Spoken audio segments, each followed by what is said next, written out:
Good afternoon, everyone.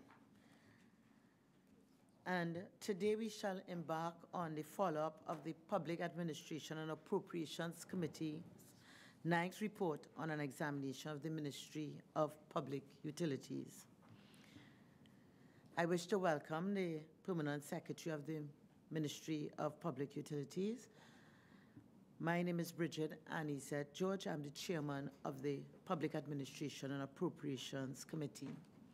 And I welcome the PS. I'll ask her to introduce herself, and then I'll ask the members of the committee to introduce themselves. Thank you.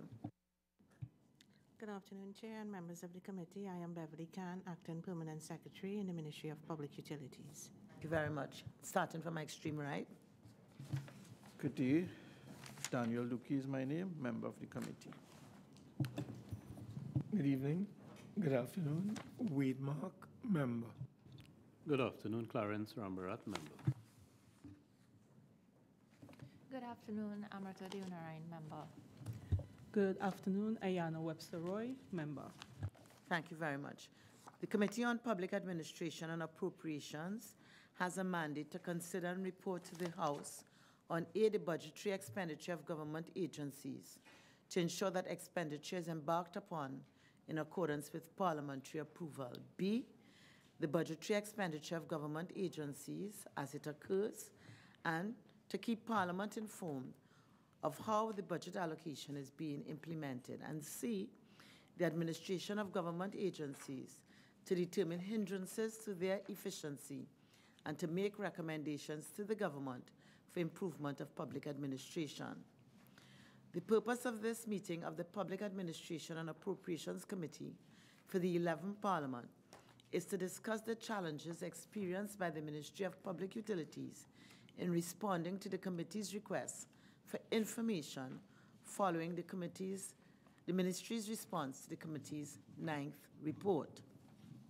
This meeting is being held in public and is being broadcast live on Parliament's Channel 11, Radio 105.5 FM, and the Parliament's YouTube channel, ParlView. Members of the public and other members of the media will be advised that after an inquiry is held, the committee presents a report to the Parliament which contains specific recommendations that the committee believes should be implemented. A copy of this report is then sent to the entity, and the minister under whose purview the entity falls is required to submit a paper responding to the recommendations contained within the report within 60 days of the report being laid. Follow-up is a critical aspect of the work of a parliamentary oversight committee. This work usually takes place off-camera and involves detailed considerations of reports, responses, and tracking timelines for implementation.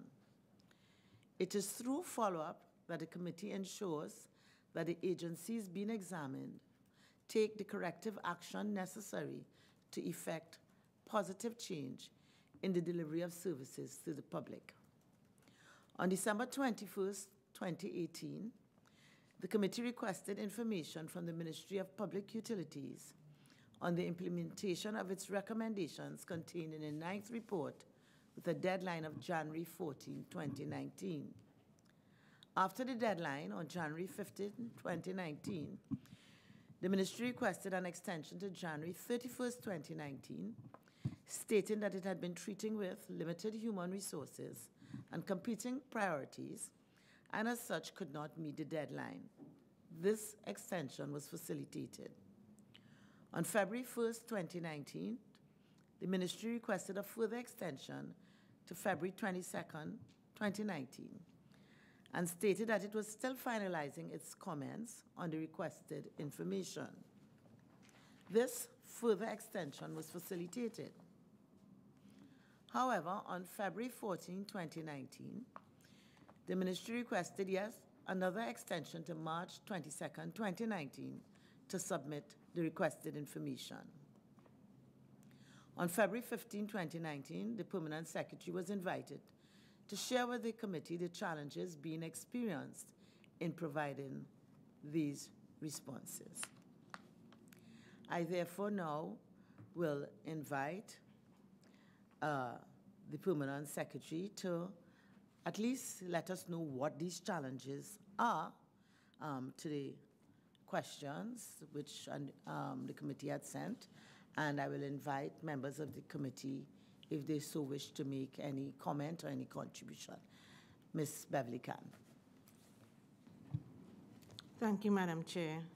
I want to say at the outset that the Ministry of Public Utilities, we place very high importance on providing timely, accurate, and relevant responses to all the parliamentary committees, including this one. When we received your request in December, we do have an internal mechanism that allows us to collaborate with our agencies in order to get the responses prepared and transmitted to the committee.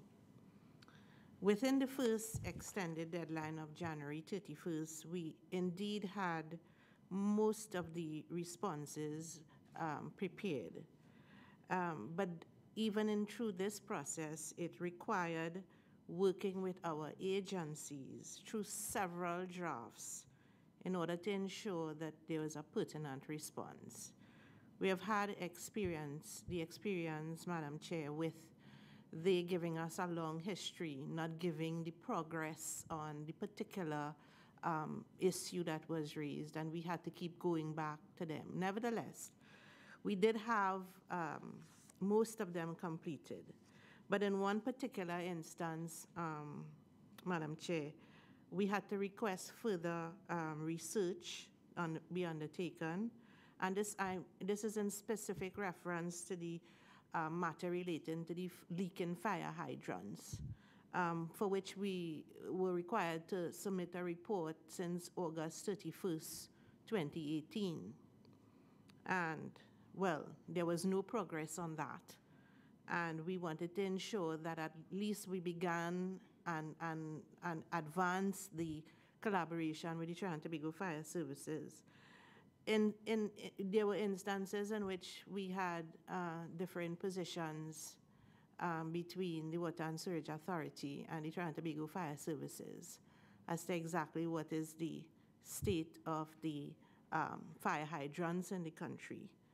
And there were times when we had a position, and I understand that the Trinidad and Tobago Fire Services would have submitted their report already to the committee.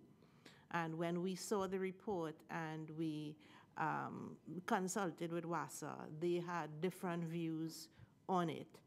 And we were caught back and forth, and where they had different views, we sought to get from the Water and Sewerage Authority the documents to validate their position. And that, in effect, took an additional 3 weeks for that exercise to be completed. I do want to say, Madam Chair, that we have now substantially completed the submissions to the committee, and they will be submitted by February 22nd, this Friday, and therefore we will no longer require that third extension that we requested on the February 14th. Okay, thank you, Madam P.S. We certainly welcome the fact that you all would keep to the further extension of the 22nd of February. But in listening to your explanation a short while ago, my understanding is that most of your responses were ready by the 31st of January 2019, and then therefore it begs the question, well, why didn't you forward a partial response, which would have certainly manifested your efforts, and therefore the ones that you weren't ready with, those could have been deferred rather than nothing at all coming. That's the first point I'd like to highlight. And the second issue is that a lot of what I've heard has to do with issues with the fire services. There are lots of other, simple questions and which are not covered by the issue you've highlighted as your challenge. So seeing that, excuse me, you are ready, more or less, I think there may be one or two questions that we can just get some answers on. And thank God Friday is just 2 days down the road, and hopefully we'll get the fulsome answers then. So I open up to the committee, and I would suggest that there are a couple of questions on the letter to the ministry which was sent that we can, I'm sure those are easy ones that a permanent secretary could just give us some very simple answers on those.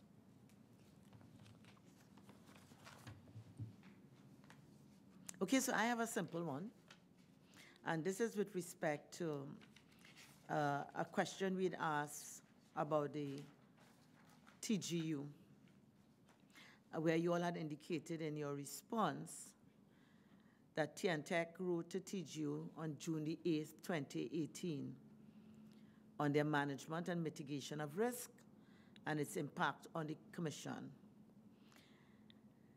And our simple question was, has there been a response? And if so, to provide a copy of the response. So those are just really very simple questions. Has there been a response? Yes, Chair. We received a response on July 25th, 2018, which from the consultant that was hired. The consultant did indicate some of its conclusions was that the technology being used on the plant was proven and reliable, that the organizational structure is adequate, the leadership team has significant experience, that there is an adequate and proactively managed spare parts inventory, that the operations are in compliance with environmental regulations, and that the TGU at that time was also in the process of developing and implementing a risk management policy. So yes, we did receive a response, and that is attached to what we will submit. All right, so that raises one other question. As you said, that's since July 25th, 2018, and they were in the process of implementing the risk management. So we, about 7 months down the road, if my maths is correct. So that I would really wish that in your response on Friday, we know what the current status is, because if they were implementing, in the process of implementing, we expect by now it has been implemented, whether it's working, what challenges they have with it. I think are two of the issues that could be covered in your further response on Friday. And another simple one, Madam PS, which could have been answered, in your response concerning collaboration with the Registrar General's Department of the Ministry of the Attorney General and Legal Affairs.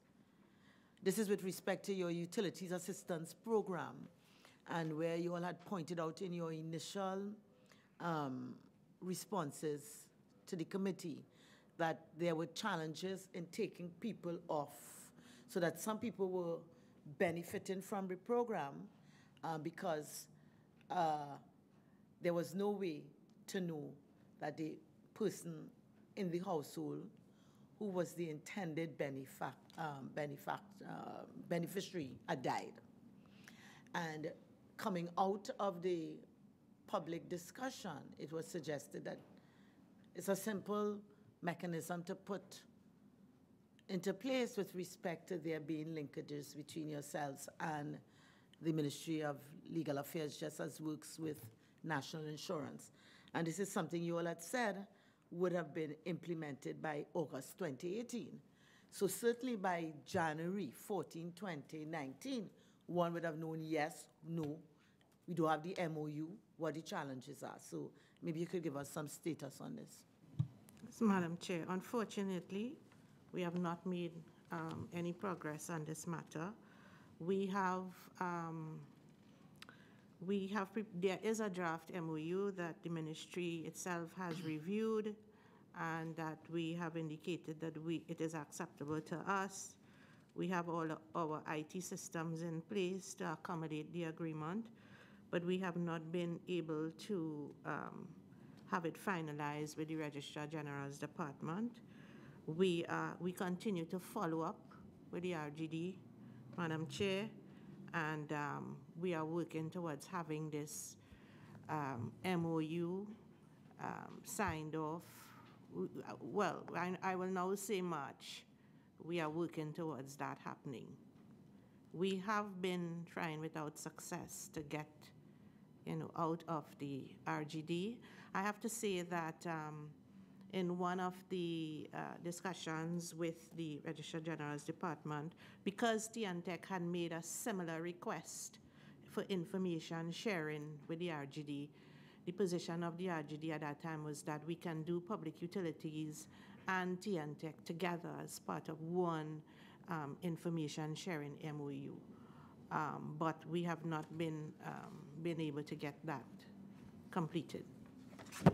Okay, so, and when you would have submitted this response that the MOU would have been executed by July 2018, had there already been discussions with the Registrar General's Department, or these were just timelines we were given, dates we were just given, what I like to call pie in the sky?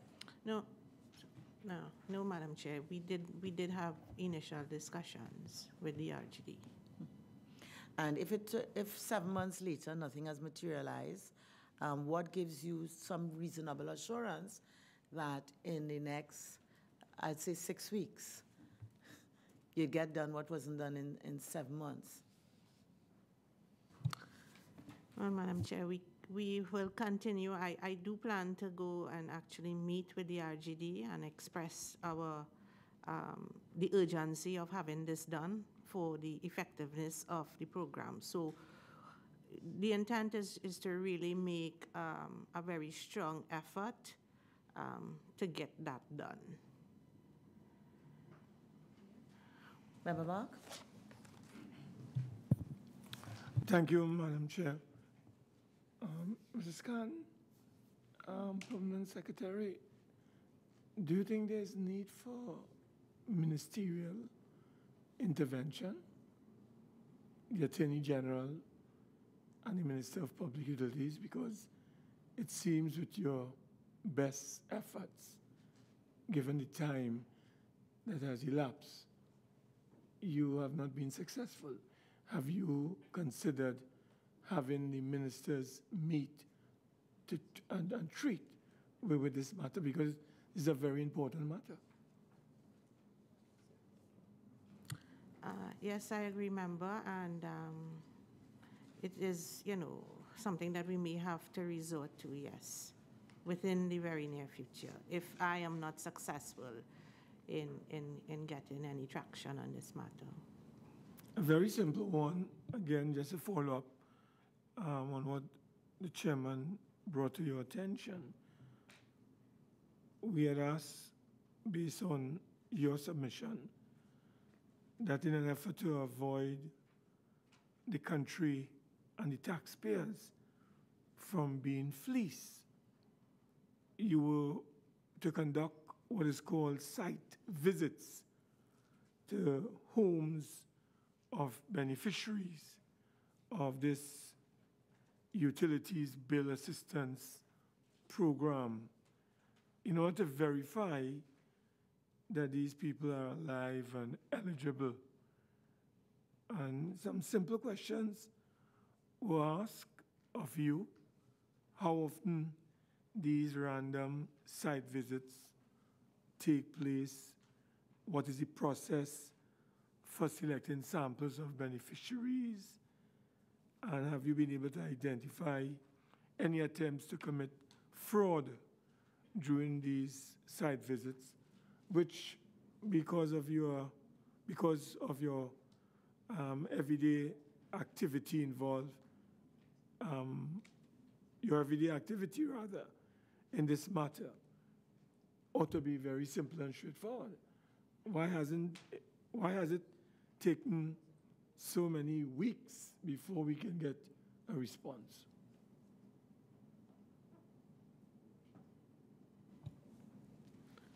Madam Chair, this was one of the questions that we had responded to. We have done site visits, and out of that process, 119 persons were removed from the list. We at the Ministry of Public Utilities didn't necessarily want to deem it as fraud. In many instances, when we went to the site visits, people immediately said, I think a lot of people were not aware of the process of removing a name out of the list. But yes, this was one that we did answer because it's within our area that we are addressing within the ministry. How often these random site visits took place during the period under review?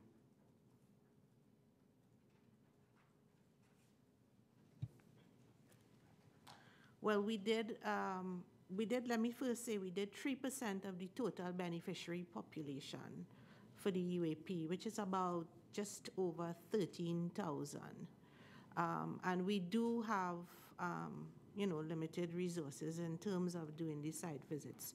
So it really is just once a year we go out and do that in respect of the UAP in particular.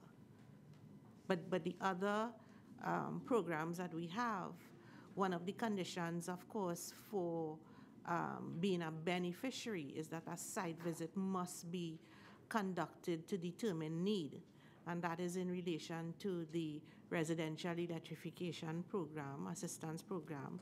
We do it as well for the water tank, which is part of the UAP. But in terms of the bill assistance, that is the one where we picked a sample of about 3%, of about just over 13,000. Yeah. And finally, a simple one of providing us with a status report on the progress of the initiatives expected to be undertaken by the ministry regarding this utility assistance program and the outcomes of same. A status report was required so that you could indicate whether your goals are being met, redistribution of subsidies, water tanks, solar panel for the period 2017 and 2018. Have you completed that status report? Yes, indeed, we have. And that one will be submitted on Friday. Yes. Now, if I could just add, Chair, to you, how these programs are implemented. Of course, we have the criteria for accessing the programs, but it's not until we get the monies appropriated that we are then able to set the targets for the particular year. So it's not that it's every year we have, a standard target that we are pursuing. So that, yes, we have, in terms of the monies that we got for the program, we then decided based on what we had expended previously for similar amounts, then we will be able to determine how much we were working towards. And yes, we were able, except in the case of the water tank assistance, we were targeting in that particular year to do 20 and we only did 16. Because another challenge that we have is that we may have the money appropriated, but it's the timing of the release of funds as to whether we can get it done in the particular fiscal year. Now, this year in particular for the water tank assistance, we are targeting 70 recipients, which is much higher than we would have normally done in the past. And that is because of the need that is out there. The ministry has gone out on a number of outreach programs, and the issue of course, storage of water is key, and therefore we are making a concerted effort to try to at least provide a water tank that they can store a supply. Okay. I'm fine. You're fine? Member Webster-Roy. Go ahead. Thank you, Madam Chair. Madam PS, you would have just mentioned that the ministry would have gone out on an outreach exercise. And the reason I'm going to ask these questions because when we had the ministry before us previously, we recognized that a number of the vulnerable communities and households that the programs were intended to meet, they weren't benefiting because they didn't know.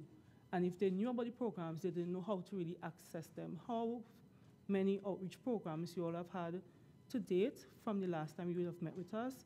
And what is your plans going ahead in terms of ensuring that the households and the communities that's supposed to benefit are getting the information in a timely manner and they can actually use the information to their benefit?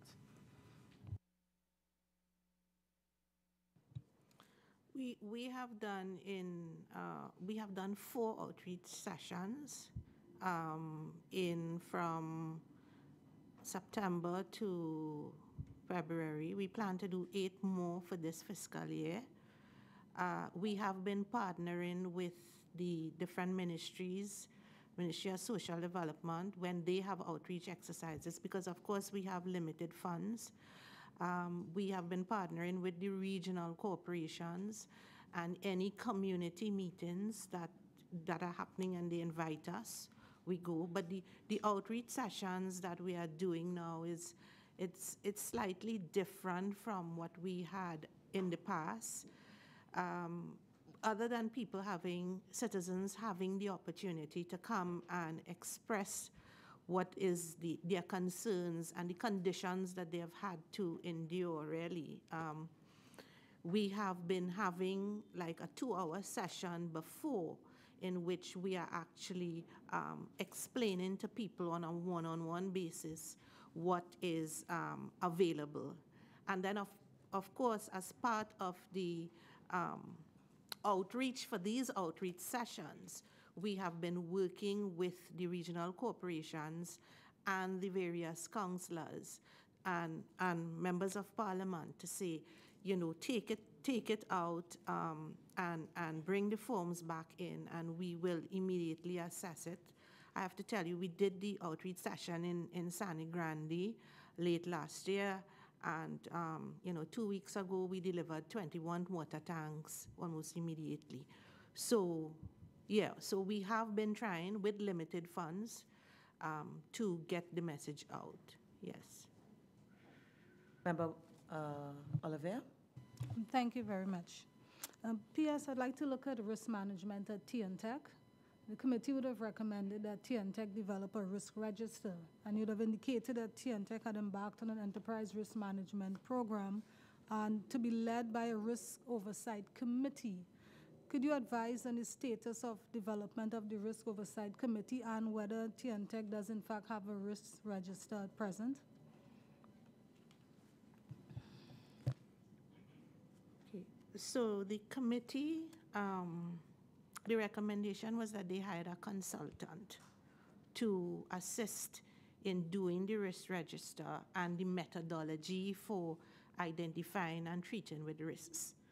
That consultant was retained on January 14th, 2019, and the consultancy period is for 3 months. So the expectation is that at the end of this 3 months, that we would get the report and begin the process of implementation.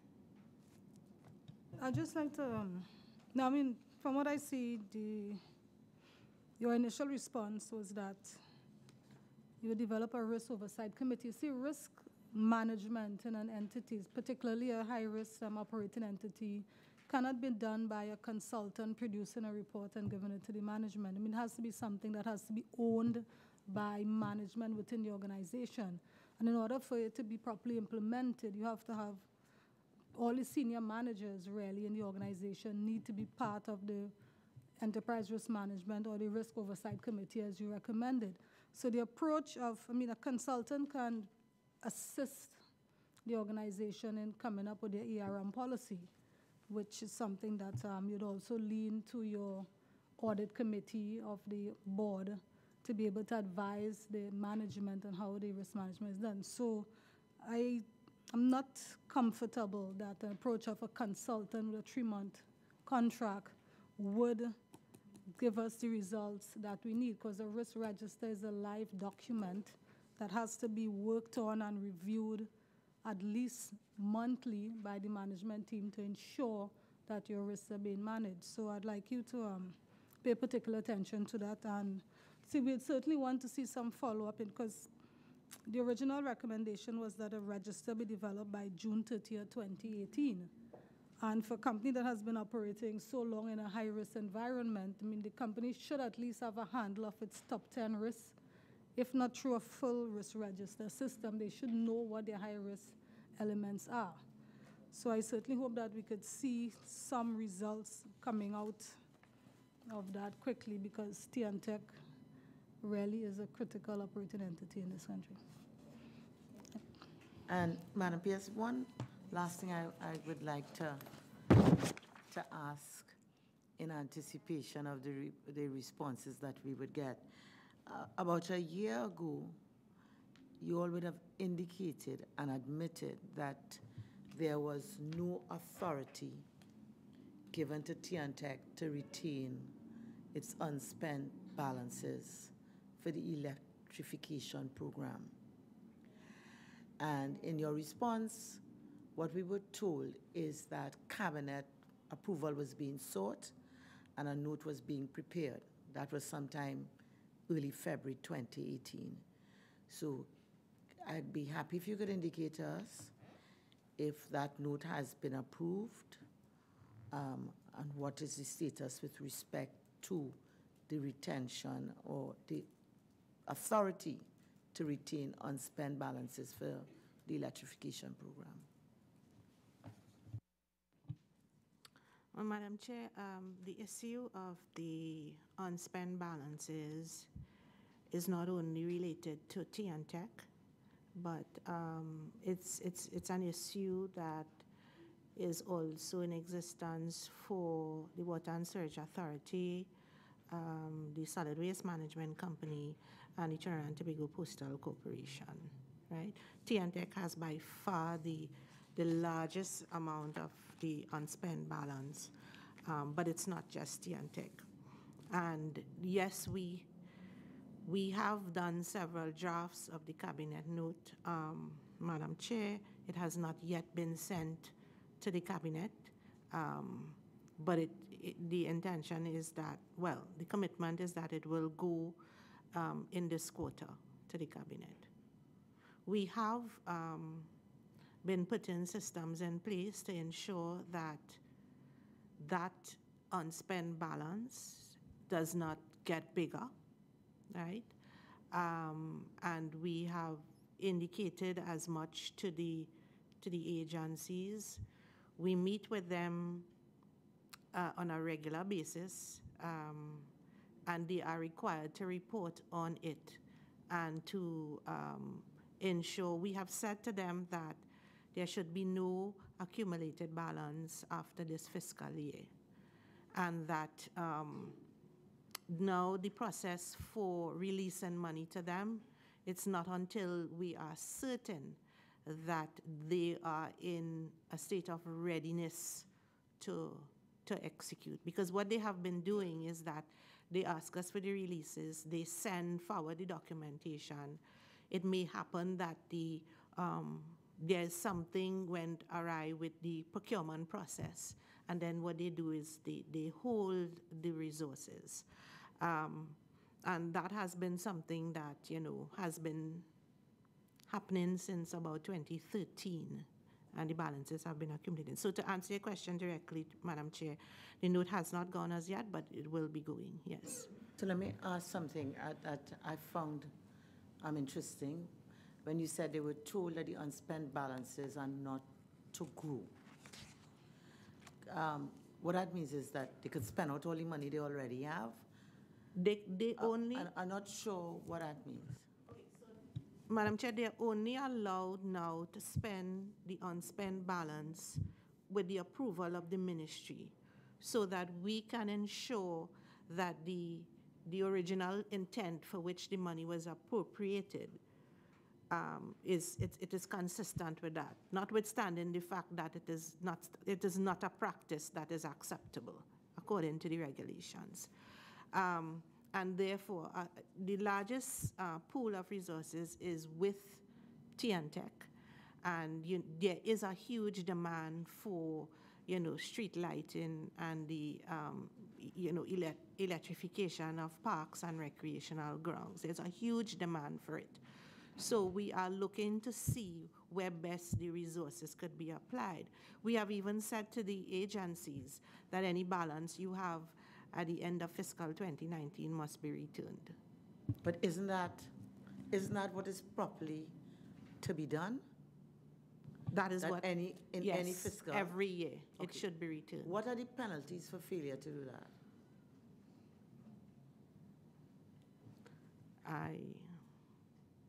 I'm not certain, Madam Chair.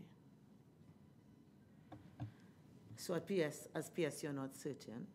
Well, that, it is the Minister of Finance is the only one that has the authority that can allow for balances to be carried over. But so let me ask, there's no role for you as PS for an agency under your remit who's been getting releases for certain purposes for very good reasons, as you've outlined, not being able to utilize it, but still being able to get more releases for the same purposes, and at the end of the day, it's not right. I don't want to say it's wrong. I might have other connotations. It's not right, but nothing happens. That's what I understand. Well, Madam Chair, nothing has happened, but I believe what is, what should I say, what should be done is that all the monies should be returned before the end of the fiscal year. And that's as much as when I looked at the regulations as to what I can demand that they do. But it would appear to me that from what you've just explained, there will be no money at the end of the year, of this fiscal year. Exactly. So that all the monies that have been wrongfully retained would be spent. That's what I understand, and I might be wrong in understanding, so correct me if I'm wrong. They would only be spent for purposes for which it was originally appropriated. If at the end of the fiscal year it has not been, there's any balance remaining, then it will be returned. Let me ask PS, what system do you have in place for the end of this fiscal year that you didn't have in place? I mean you. I don't mean personally, you may have just come there. But what system, let me then therefore depersonalize it, what system is now in place that will operate at the end of this fiscal year that was not in place for fiscal 20, at the end of fiscal 2018, 17, 16, back to 13, that can assure us all with some reasonable level of comfort that what you say should happen, not that it's new, what should happen and what has failed to happen will happen. Well, Madam Chair, I think what was missing, well, I know what was missing in the past is that the agencies would never have reported on their unspent balance. It was almost as if, because when I came into the ministry, I heard about this matter of unspent balance, but I could find no record in the required reporting of the agencies to the ministry in the execution of the projects. So that it was, so no one was, had oversight really at the ministry of this unspent balance. Now there is a requirement as part of their reporting on the project. So this is So we will know about the unspent balances every month, how much is the amount. And as I told you, they cannot spend any utilize. They have to actually write to the ministry, and I would give the approval if the unspent balance could be utilized for this particular purpose. So we have a monthly, since the beginning of fiscal 2019, a monthly reporting as part of their reporting on projects that they have to report on the unspent balance. So we know of this balance. Yeah, we are. Yes. The sort of tracking. Okay, so Madam PS, I want to say thank you for coming and being so cooperative and also forthright with respect to the omissions and their undertaking to center us by Friday, 22nd of February, the written responses. I would like to relieve you at this time, and again, thank you. Thank you, Madam Chair. This meeting is now suspended.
This meeting is now resumed, and we are to embark on follow-up to the interim report on processing of payment of pensions and gratuity to public officers and contracted employees, and the corresponding ministerial response from the Ministry of Finance.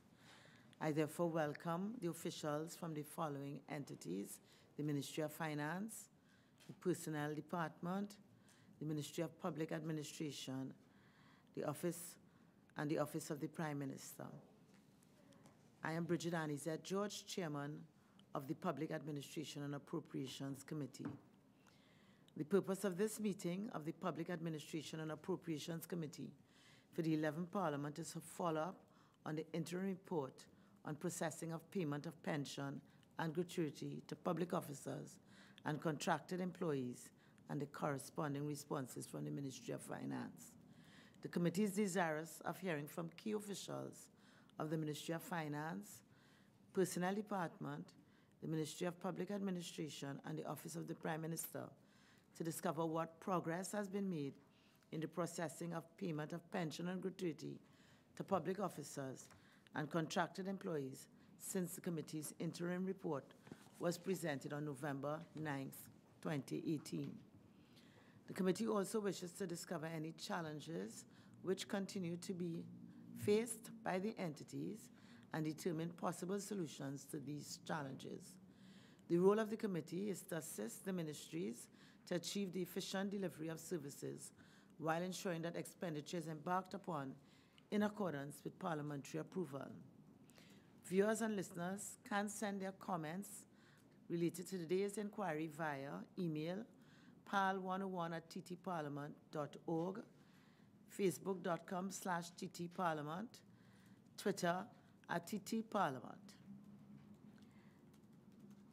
I will now invite the representatives of the ministries and entities to introduce themselves. Starting with the Permanent Secretary in the Office of the Prime Minister and the Head of the Public Service. Good afternoon, Maurice Sweet, Permanent Secretary to the Prime Minister. Good afternoon, Joan Mendez, Permanent Secretary, Ministry of Public Administration. Good afternoon, Chair and members. Claudel McKellar, Deputy Permanent Secretary, Ministry of Public Administration. Good afternoon, Catherine Laban, Controller of Accounts. Good afternoon, Joycelyn Vial-Musa, Acting Deputy Controller of Accounts. Good afternoon, Chair and members. I'm Angela Siniswi-Gervais, Chief Personnel Officer, Personnel Department. Good afternoon, Chair and members. Maria Joseph, Deputy Chief Personnel Officer. And I believe there are persons today in the second row. Good afternoon, Chair and members. Loris Alfred, Director HR, Personnel Department.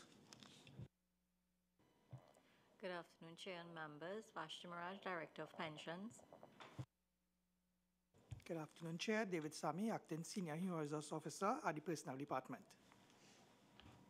Good afternoon, Chair. Vera Diranan Balkaran, Director, Compensation Management Division. And I therefore invite the members of the committee to introduce themselves, starting from my extreme right. Good afternoon. Daniel Duki is my name, member of the committee. Good afternoon and welcome. Nicole Olivier, member. Good afternoon, Wade Mark, member. Good afternoon, Clarence Rambarat, member. Good afternoon, Amrita Deonarain, member. Good afternoon, Ayana Webster Roy, member. Thank you very much.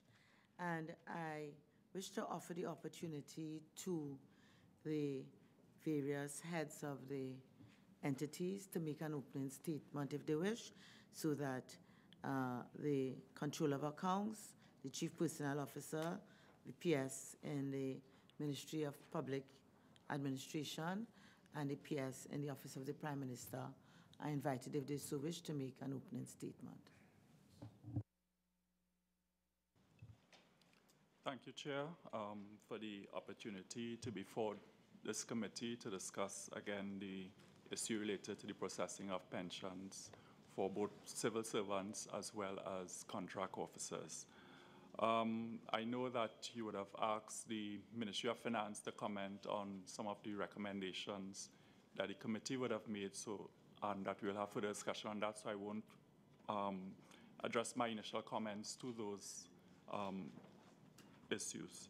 I would, however, like to raise the fact that in looking at the issues raised and the recommendations from the committee, I noticed very little attention was paid to the impact of the realignment of ministries, particularly to the extent and the frequency with which they take place, as well as the disaggregation of the HR functions within the public service and the impact that these have in the processing of pensions.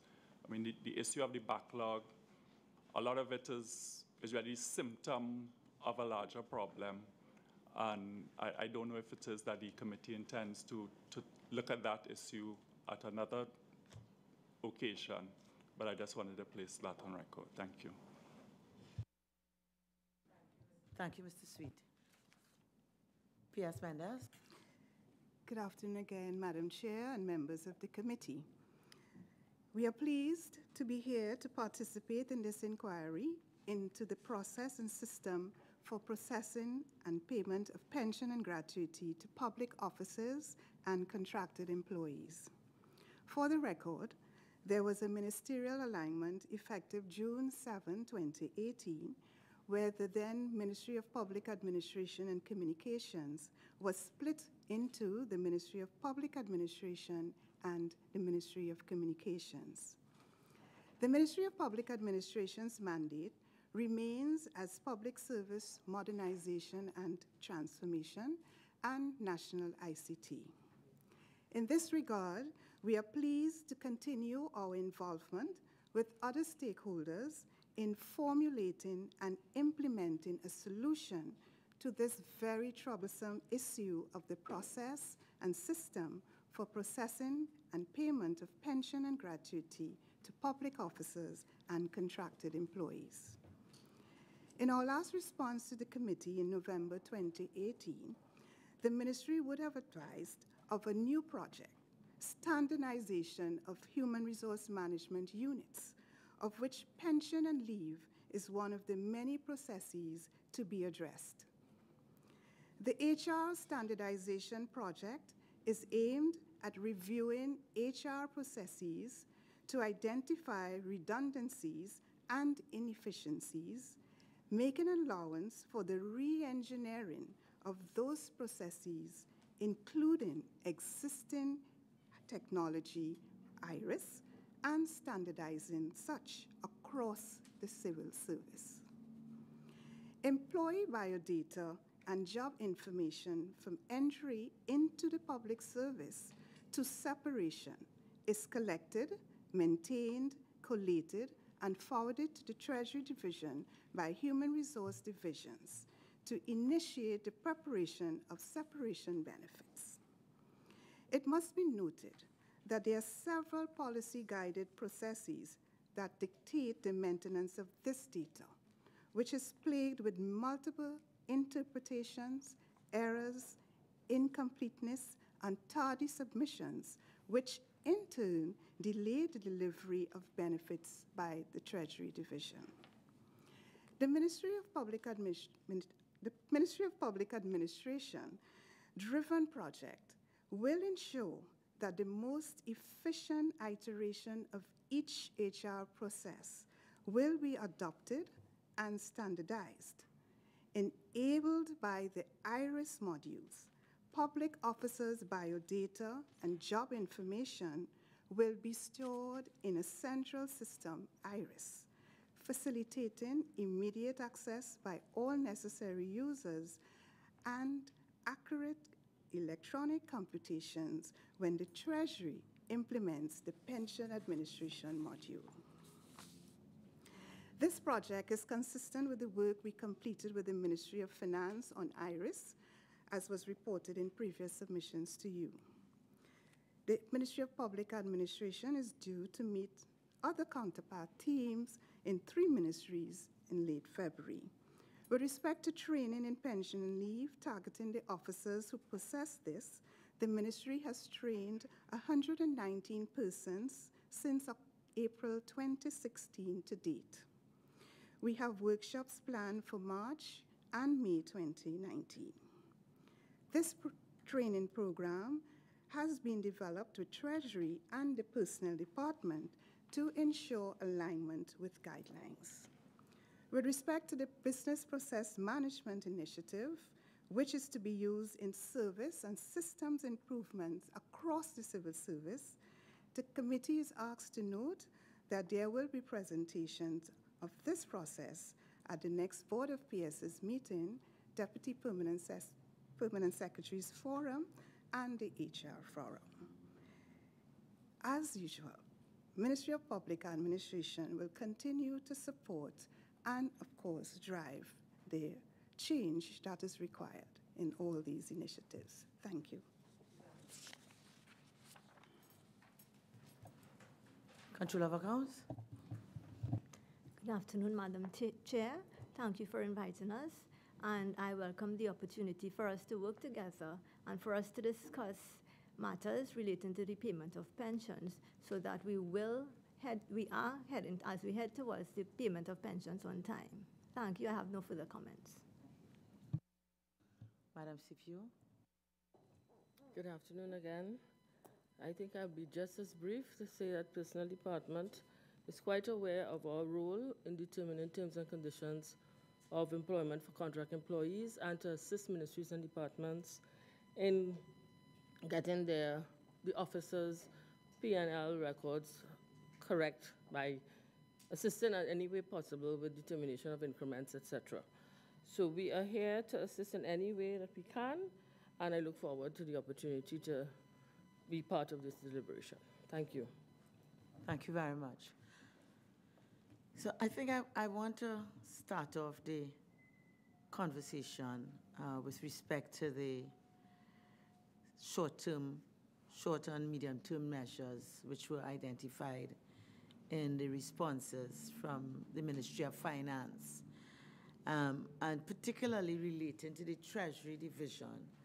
We were told of re-engineering of some of our processes to make processing more efficient and timely.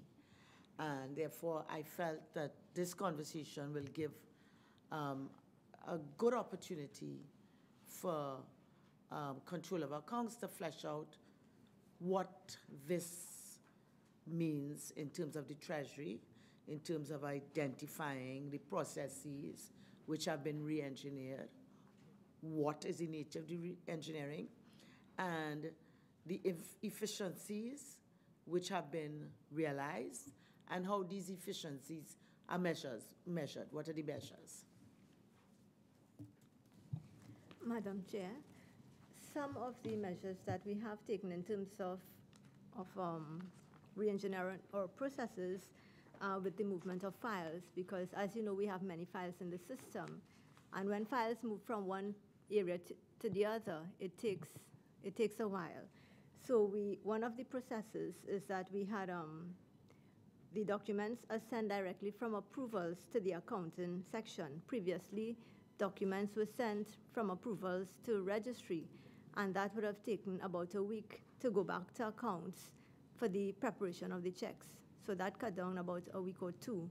Additionally, at the end of a process, files were sent to the Auditor General's Department for noting of a person's payment of pensions. And that would have taken time in batching the files and sending to the Auditor General.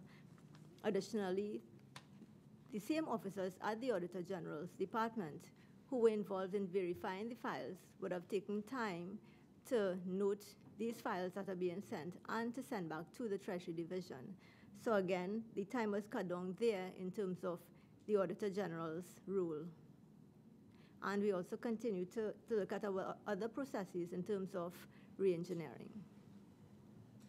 So can I ask, in terms of these processes that you've identified movement of files and others, still unspecified, what sort of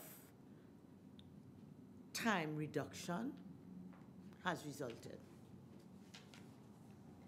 1 to 2 weeks from the approvals to the account section, and also from Auditor General. They normally take a few weeks to deal with the files to send them back. Yeah. So overall, how does that affect the processing of the pension? You gain a week here, you gain a day here. how does that affect the ultimate result? Because it doesn't necessarily mean because you gain a week here and 2 days here, that overall you gain 9 days. Doesn't necessarily mean that. It would have reduced the time taken to prepare a check. Yeah, and that's what I'm trying to find out. In terms of maybe man hours, how do you measure or what empirical evidence, because what you're telling us is a conclusion which we are happy to hear. Mm-hmm. What supports that conclusion so that we can all say, yes, we understand the basis for that conclusion. Okay, can I get back to you in terms of the man hours to get the supporting information? So when you ask me get back to me in writing, or you're giving us that today? In writing. In writing. Yes. So let me ask something. Being satisfied that you have been more efficient and timely by your re-engineering of these processes, would you have set targets in terms of saying, look, we're doing this and we expect the result to be Y? Had you set targets? Well, initially we did set some targets. You set some targets. Yeah. And how has reality matched up with the targets? Not exactly, because sometimes... Not exactly, meaning yes.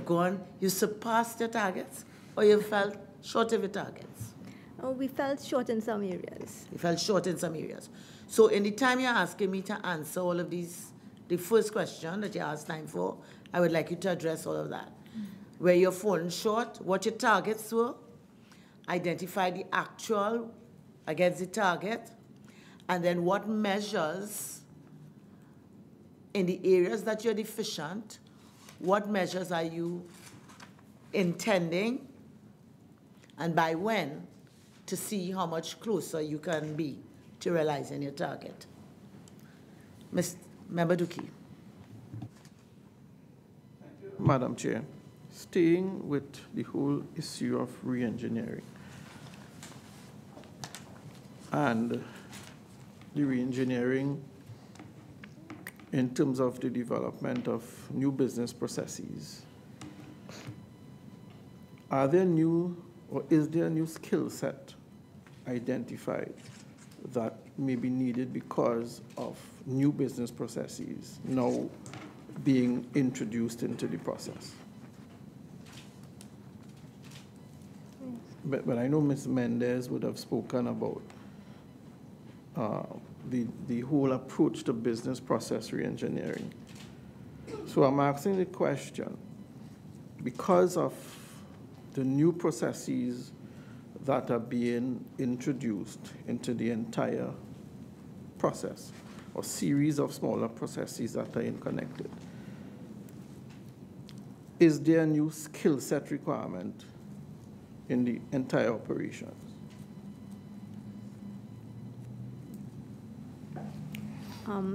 Not currently, because we are still operating on a manual system.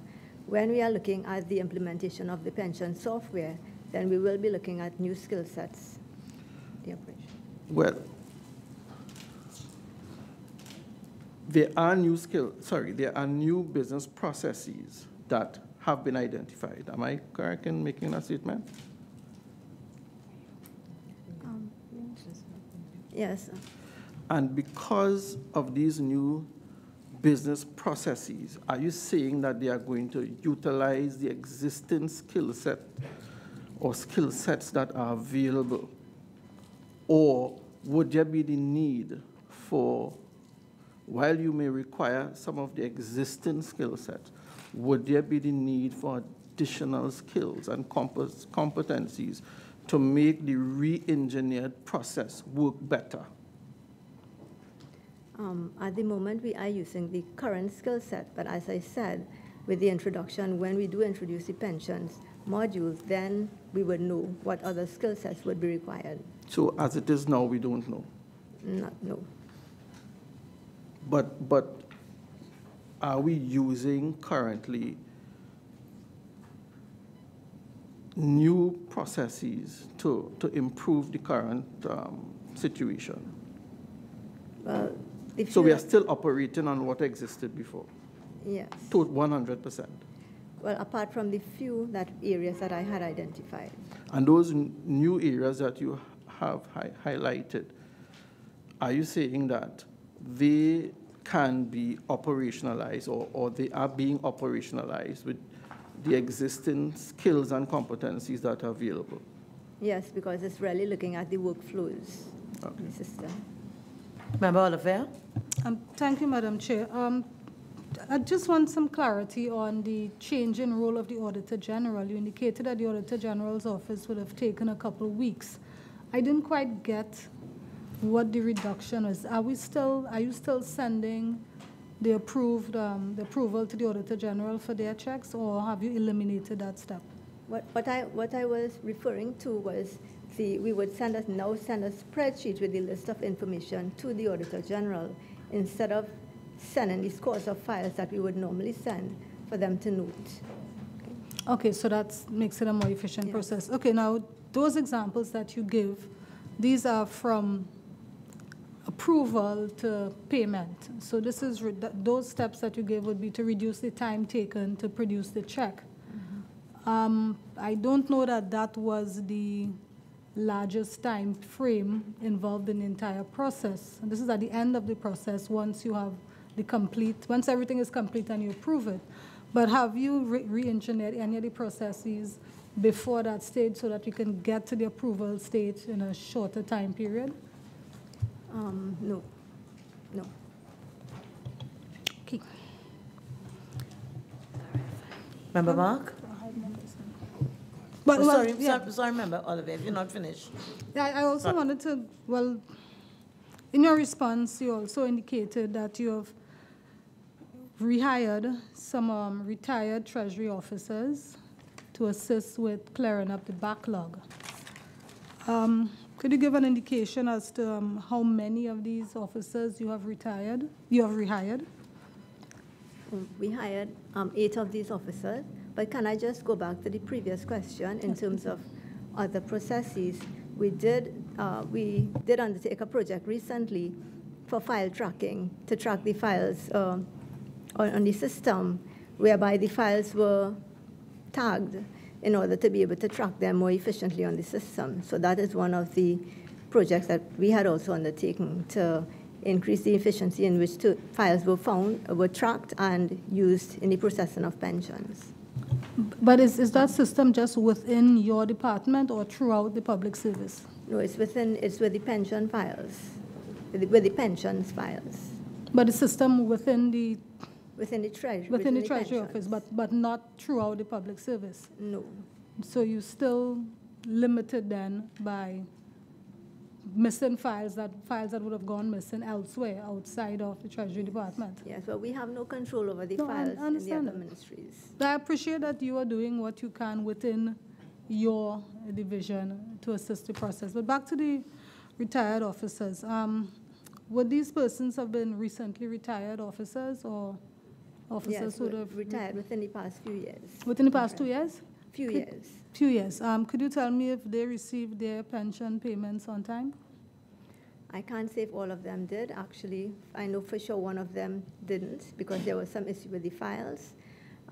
It's normally an issue with the files and the pension and leave on the files. And he didn't receive his on time.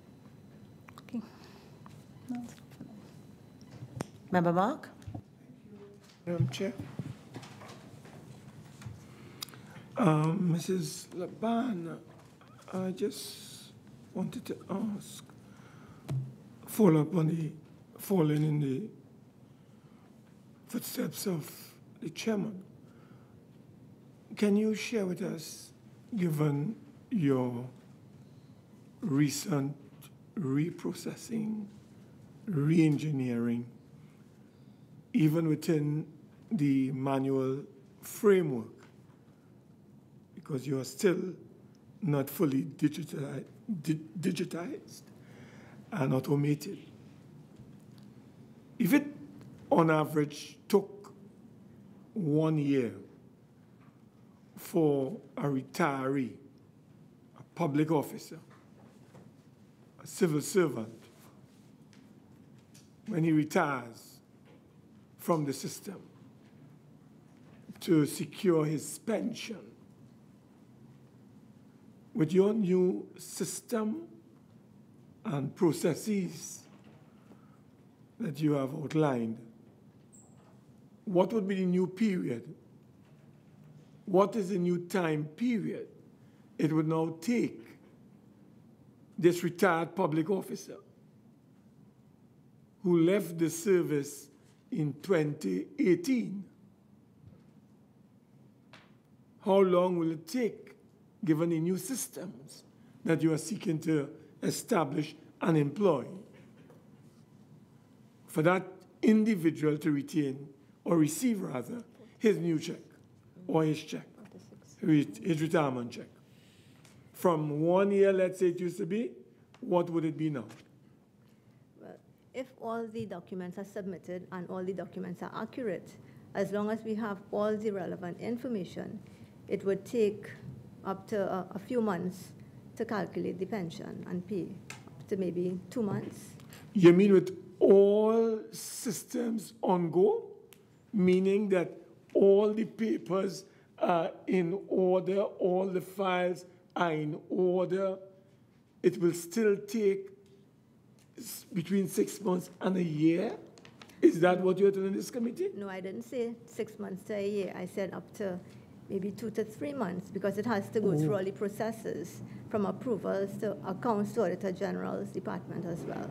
But the ultimate aim of this exercise is to ensure that when I leave as a retiree, as I walk out the job, I will be able to get my check before I leave. Not so? So if I'm retiring next month, once the system is in place, the objective is to ensure that as I'm leaving the system, you give me a handshake and say, here's your check for your gratuity, and I'll get my pension henceforth the following month. Isn't that the objective and the aim? Yes. When do you anticipate that will be realized? No, that is the objective, and we have, with all the short-term measures that we have undertaken, we have been moving towards that, closer towards that objective. For example, in 2018, we had a total of 860 persons retiring, and from our statistics, it shows 71% of those persons who retired in 2018 were paid in 2018. So some of it would have been within a few months of retirement.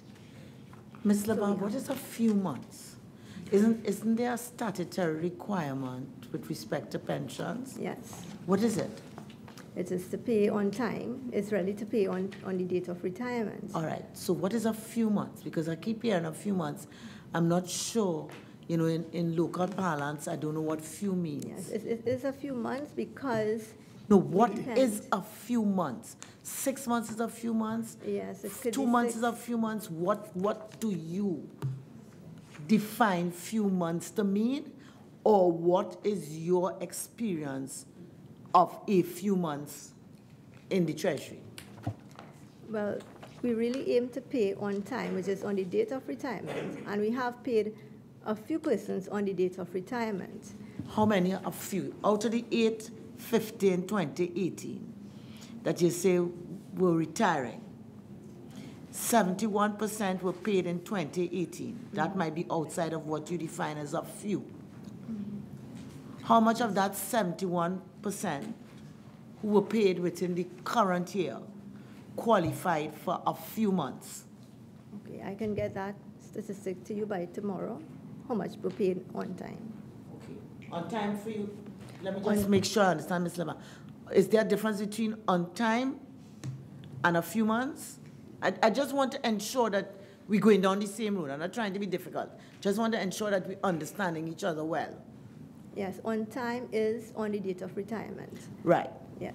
Which is different from a few months. Yes.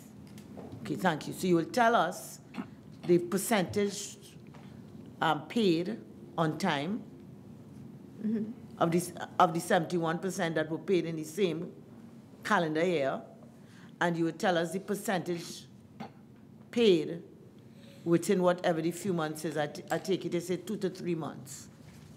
All right? Thank you very much. Member Mark, sorry. Yes, Mrs. Laban, again, in your submission, you did indicate that the decentralization of the payment of contract gratuities and that the necessary steps are being undertaken with a view to implementation in 2020. Could you share with this committee what are the elements, the components that would make up this decentralization process that you have in mind as the comptroller? What is required right now for the decentralization of the contracts is that the ministries would need to, Budget Division would need to create line items of expenditure for all the relevant ministries. And with the estimates of expenditure coming up, they will need to quantify the amounts that they would need in their estimates to put in there so that they'll be able to pay their contract officers. Those are the requirements of the ministries so that they would have the money to pay in the next financial year. All right, so the money should be in their estimates so that they can meet those gratuity payments. Yes. Okay. Madam Chair, as I'm on this matter of contract officers, I just want to switch over to the CPO. CPO, Madam CPO, I have seen here where between the period 1 to 6 months and up to over 3 years, you have a total number of contracted employees amounting to 1,782 who were working without approved terms and conditions. So on the one hand, the comptroller is attempting to innovate by ensuring that gratuities that I'm entitled to would be paid directly from the ministry, and I don't have to go to the comptroller, which is an excellent position in order to deal with the bureaucracy. Would you want to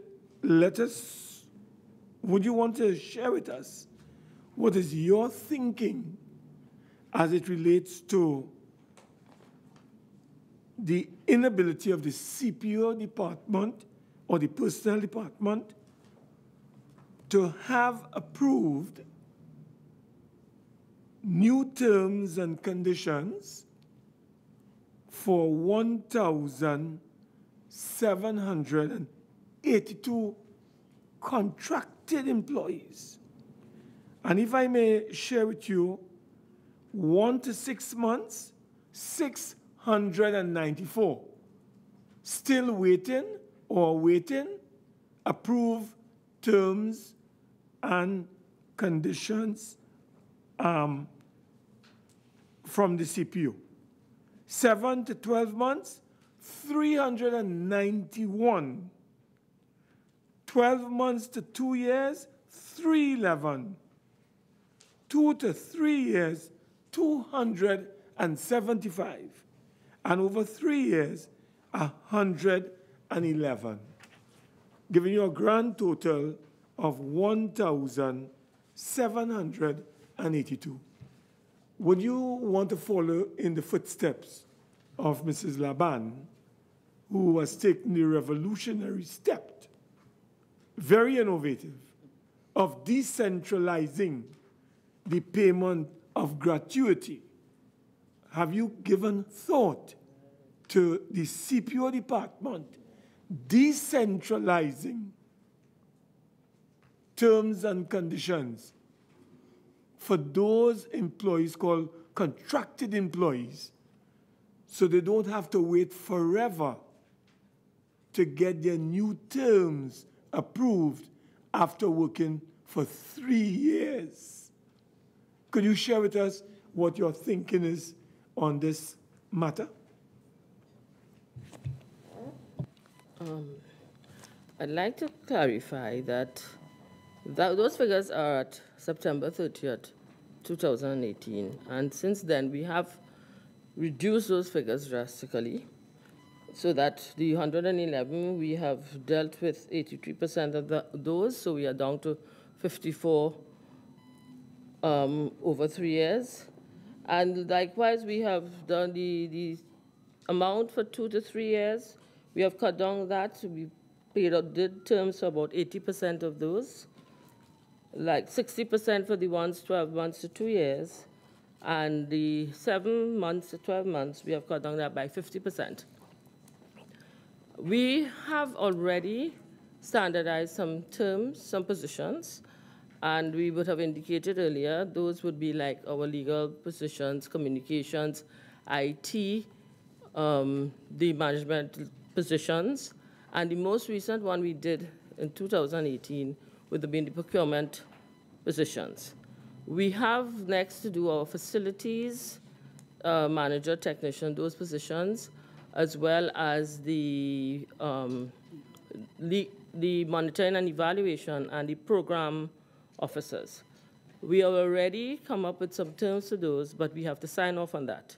So those would be 3 other sets of positions that ministries and departments would be informed of the terms and conditions and reminded that the persons they select should have, must have, the requirements for the job, and therefore they would be entitled to the terms we would send out.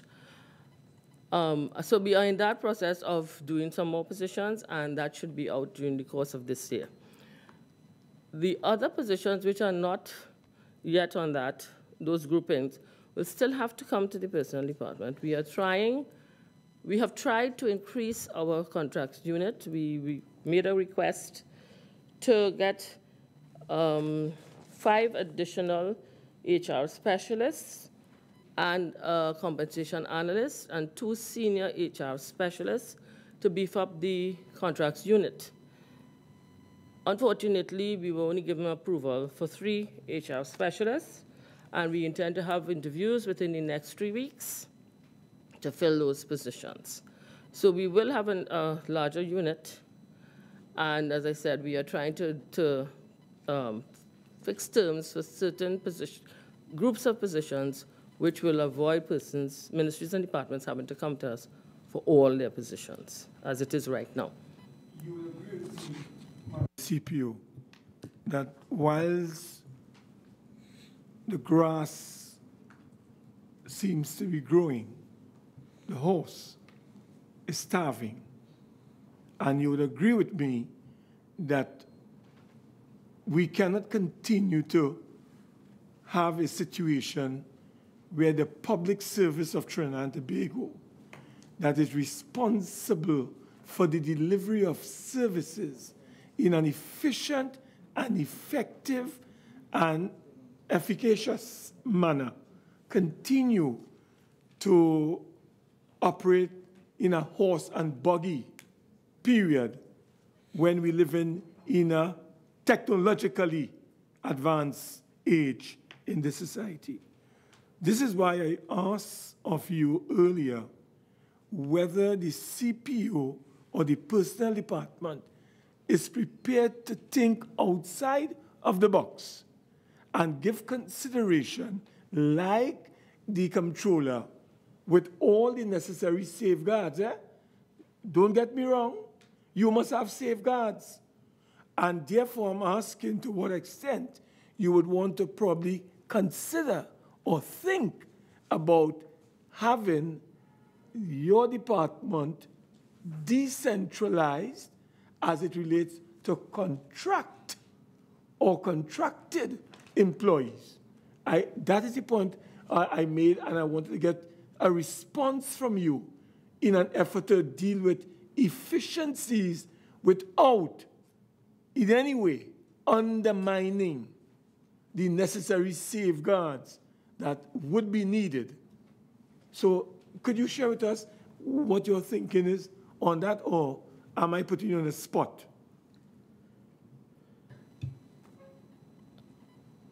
The department is reviewing the policy for contract employment. A note was prepared. However, we have not gotten feedback on it. And at this point in time, I really am not at liberty to share everything that we have in that note. But the policy, we were looking at how we can streamline this policy, and there would be some changes if it is approved. And some of it could be that there are some positions we could say ministries and departments, and which will be more than what we already have outside. Maybe some more positions, and they can treat with it. But at this point, I'm not at liberty. We have no approval to change the policy, and the policy as it is right now is saying that terms must be determined by the Chief Personnel Officer. So we are trying within our department to see how best we can do it. We have been using technology. We have things on database. We can flag, we can get this information very quickly. It's just that we need hands, and we need more than one approver. And I'm trying to see if I can deal with that, to delegate some authority so that we can have maybe my 2 deputy PSs do some positions while we get more hands in the unit to prepare the proposals for approval. At this point, that is the most I can share. Yeah, Madam Chair, if you'll allow me just 2 small questions before I pause to come back again. I would like to ask the Permanent Secretary in the Ministry of Public Administration. Somewhere I read, I can't recall where, that the Ministry of Public Administration had established a template for pensions and gratuities.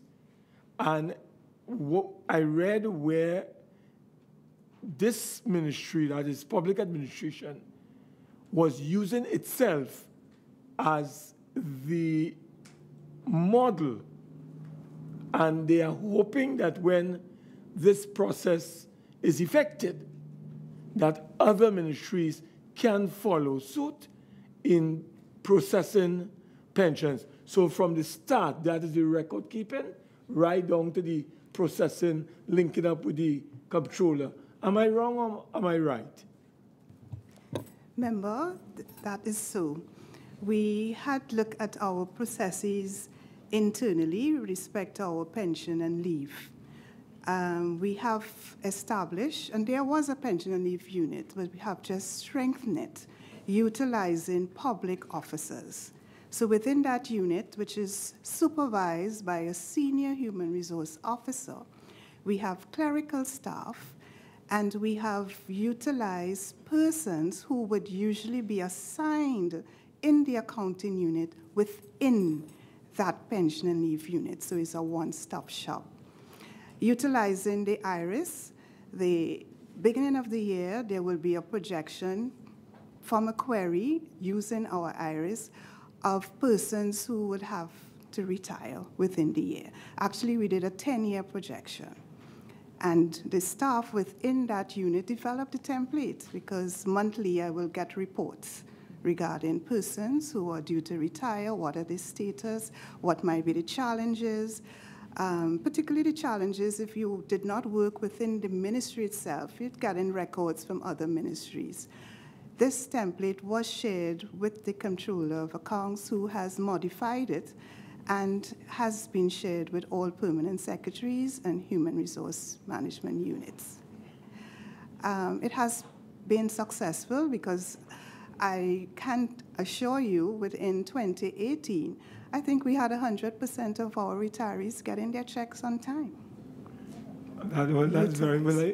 I'm very happy to hear this. So if you have a template like that and it's working, all we have to do is now roll it out to other ministries? It has been done through the control of accounts, engaging in stakeholders, meeting with permanent secretaries and the HR forum. And your retirees are, in fact, receiving, as Mrs. Laban said, their checks. They are part of the statistics she would have shared. I see. And may I ask Mrs. Sweet, finally, Mrs. Sweet, you did make a very interesting statement in your opening remarks, and I think that this committee would need to get some clarification. You said that the recommendations, findings and recommendations of this committee may have overlooked some very critical factors that you mentioned. And I have recorded here where you talked about, look, the actual the challenges, the processing of pension. And I think you're talking about realignment of ministries. I think that was one factor. And the disaggregation of, I don't know if it's portfolio responsibilities, but whatever it is, you'll explain. But share with us, because it's a very important observation, share with us how have these two ingredients, components or factors negatively impacted on the public service ability to really meet their legal obligation to hundreds, if not thousands, of public officers who retire. And as what we are trying to do, when you are retiring, you can get your check and get it the same day or the day after. Tell us what are some of the factors or challenges that is affecting us in those two areas. Thank you very much. First, I'll just start with the basic formula for determining your pension, and which basically requires you to look at the person's service throughout the entire career and the number of years they worked and where they worked, etc. So in order to verify or validate that they have worked that period of time, you basically have to track their career through the service, and it's done manually. Now, if you work, I can start, apart from the realignment of the portfolios, if you are, like you work in the clerical and manipulative class, HR, accounts, internal audit, there's a very high probability based on seniority and availability of acting that in the course of your career, you would move from various ministries to departments. And you have to keep tracking your records through those departments. Now, when you add into that mix a frequent realignment of ministerial portfolios, you have persons in particular divisions like gender affairs, sport and youth affairs, the Printry division. At various points in time, those divisions have moved to different ministries and departments.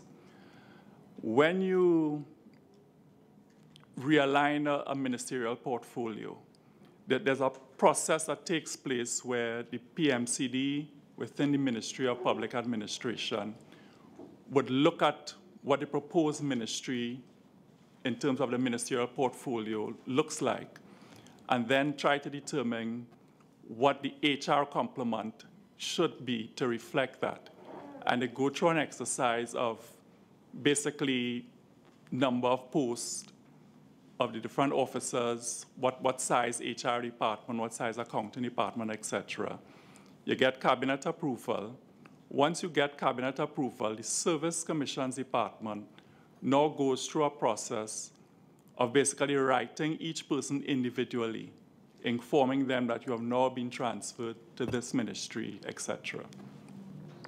So there have been times when you have a new ministry created from sections from different ministries. So you're now putting together an entirely new entity with a new HR department, new accounts department, seeing about accommodation and everything, and now building out your registry and records with a new permanent secretary, etc. And if that ministry lasts 12 months or 2 years, it means by the time they get up and running, they're then basically winding down that ministry and then reassigning those individuals and starting the process all over.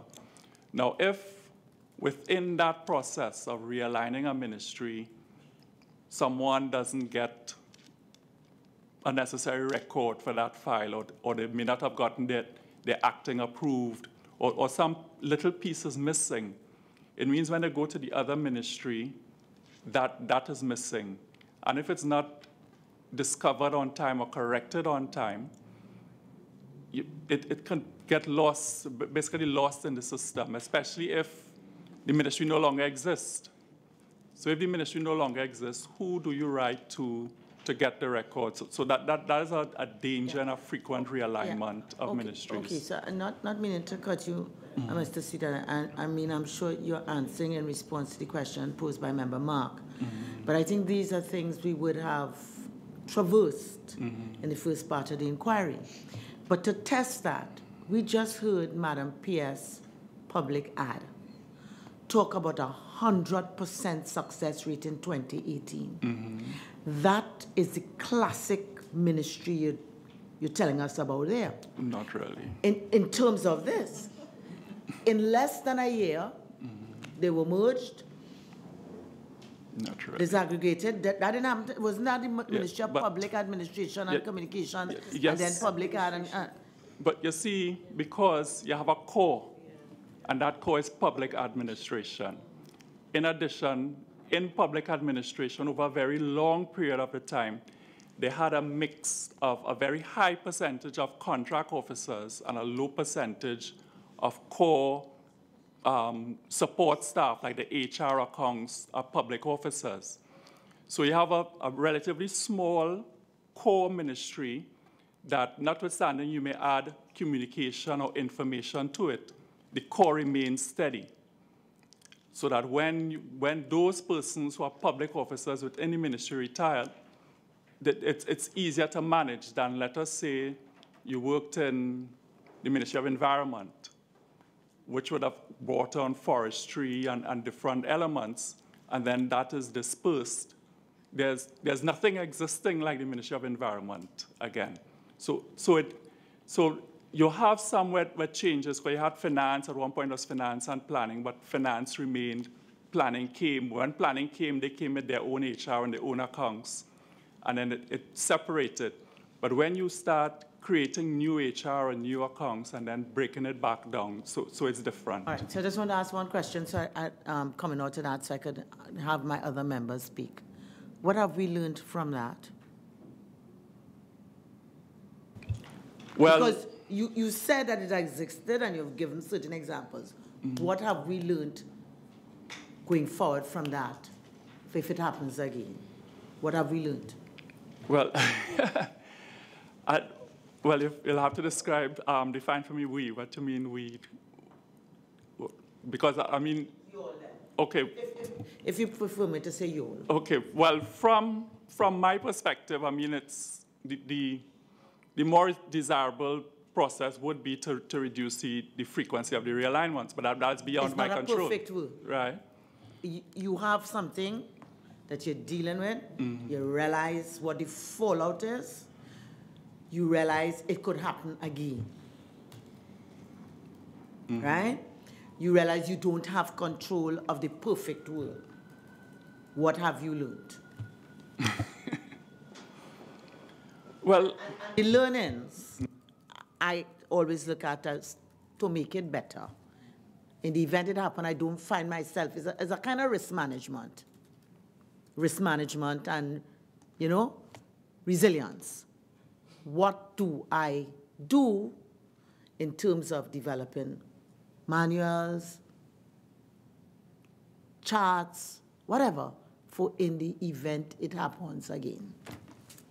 Well, I think, first to begin, I think the process that even that public ad has introduced, in terms of, notwithstanding the fact that it's a smaller ministry, I think it goes a long way towards assisting the situation, because what they have introduced is a tracking mechanism, really, that alerts you earlier that certain things are missing. So I think that once you start working that tracking mechanism, it reduces the fallout. It doesn't completely eliminate, but it mitigates the risk of discovering the fallout at a later stage.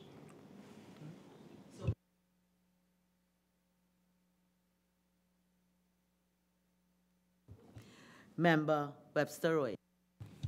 Thank you, Madam Chair. I had the same concerns, you know. Are we putting into practice what we would have learned over the years?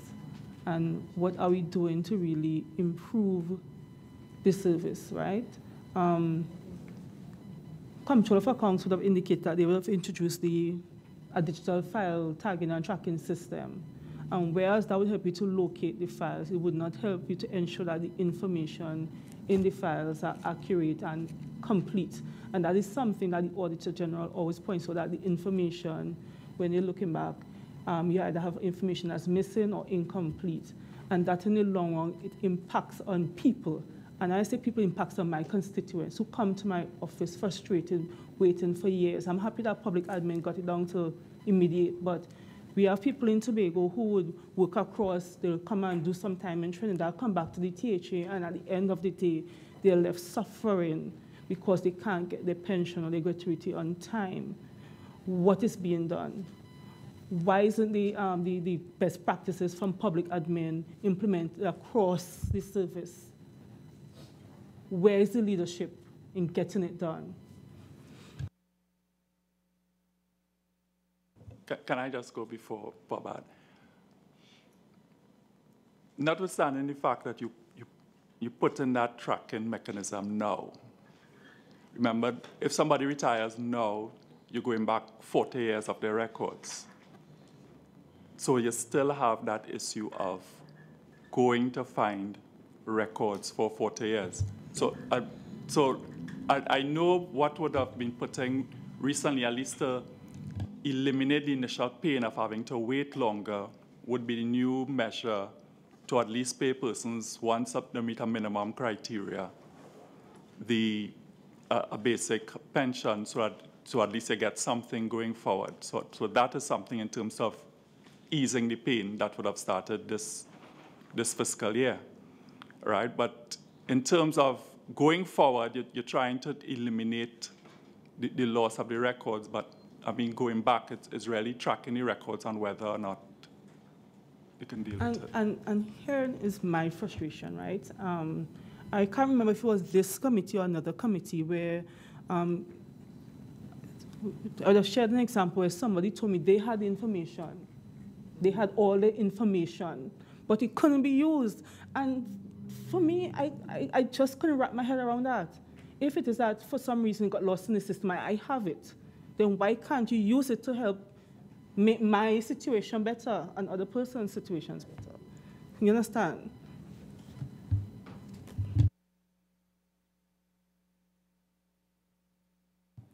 Okay, I would like to add, in terms of realignment, that there is a system that the Comptroller of Accounts will usually issue a circular to ministries that realigned. And one of the areas that the incoming or the outgoing permanent secretary must ensure that the personal files of those officers who would have been in the former ministry are either copied or transferred to the next ministry, although they will have to be setting up their whole HR and accounting unit. Another critical record will be the pay record cards, because many times when... Okay, sorry, Piers, but I really want us, in the interest of time, to focus on what the remit is. What I'm hearing, I've heard before, and I'm not being rude. I've heard it before. That's why we're here.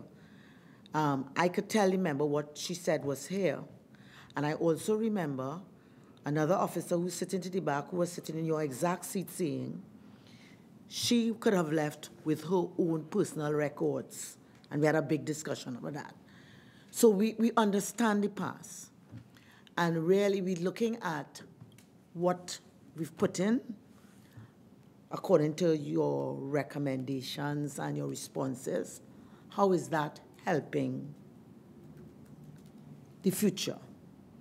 And I want to say, even though I've been interjecting, I've heard some good news. Like when I heard the CPO talk about cutting down by 50% and 60% and so on in certain of the areas of the backlog. Or when I heard you say about the success of the 100% in 2018. So we appreciate what you are now saying and what PS Suite also contributed as what got us to where we are. We also know it's not a perfect world and there are lots of things not under our control, like lack of resources, etc. I really like us to spend the precious little time we have with you all to see how what you're saying here as your short-term, your medium-term, and long-term would help. And why I interjected now is that we know the circular exists.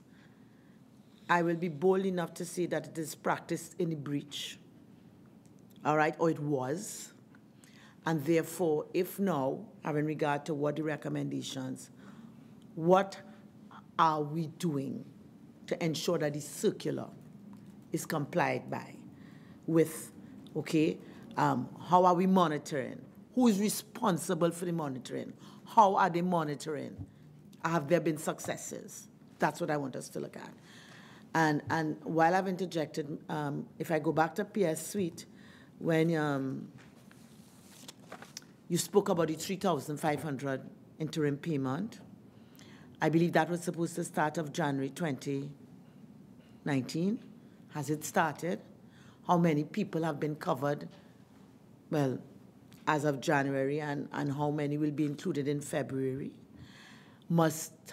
Is it automatic? So once I retire, I get it? Or must my file be found to be inaccurate or incomplete for me to qualify? Because that's what the statements seem to suggest. These are the things I would really want us to spend our precious time in addressing, rather than beleaguering all those things we were told when we were last year. Kim? Madam. So the monitoring of the circular, who is responsible for that? Can I ask, is it the pension circular?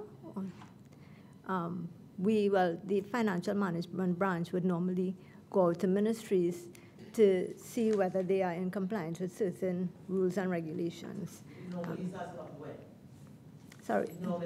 The normally is as of when? They go, well, there's a schedule that they do, and they visit ministries every quarter or so.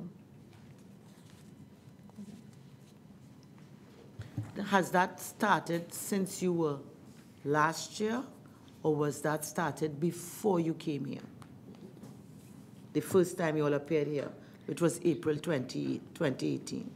Yeah, the visits started prior to that. Before, but what we had done is we met with ministries and departments on the circular itself sometime last year, in March last year. We met with all the ministries on the pension and leave circular, on the contents, and emphasizing their roles and responsibilities with respect to the submission of the pension and leave records on time.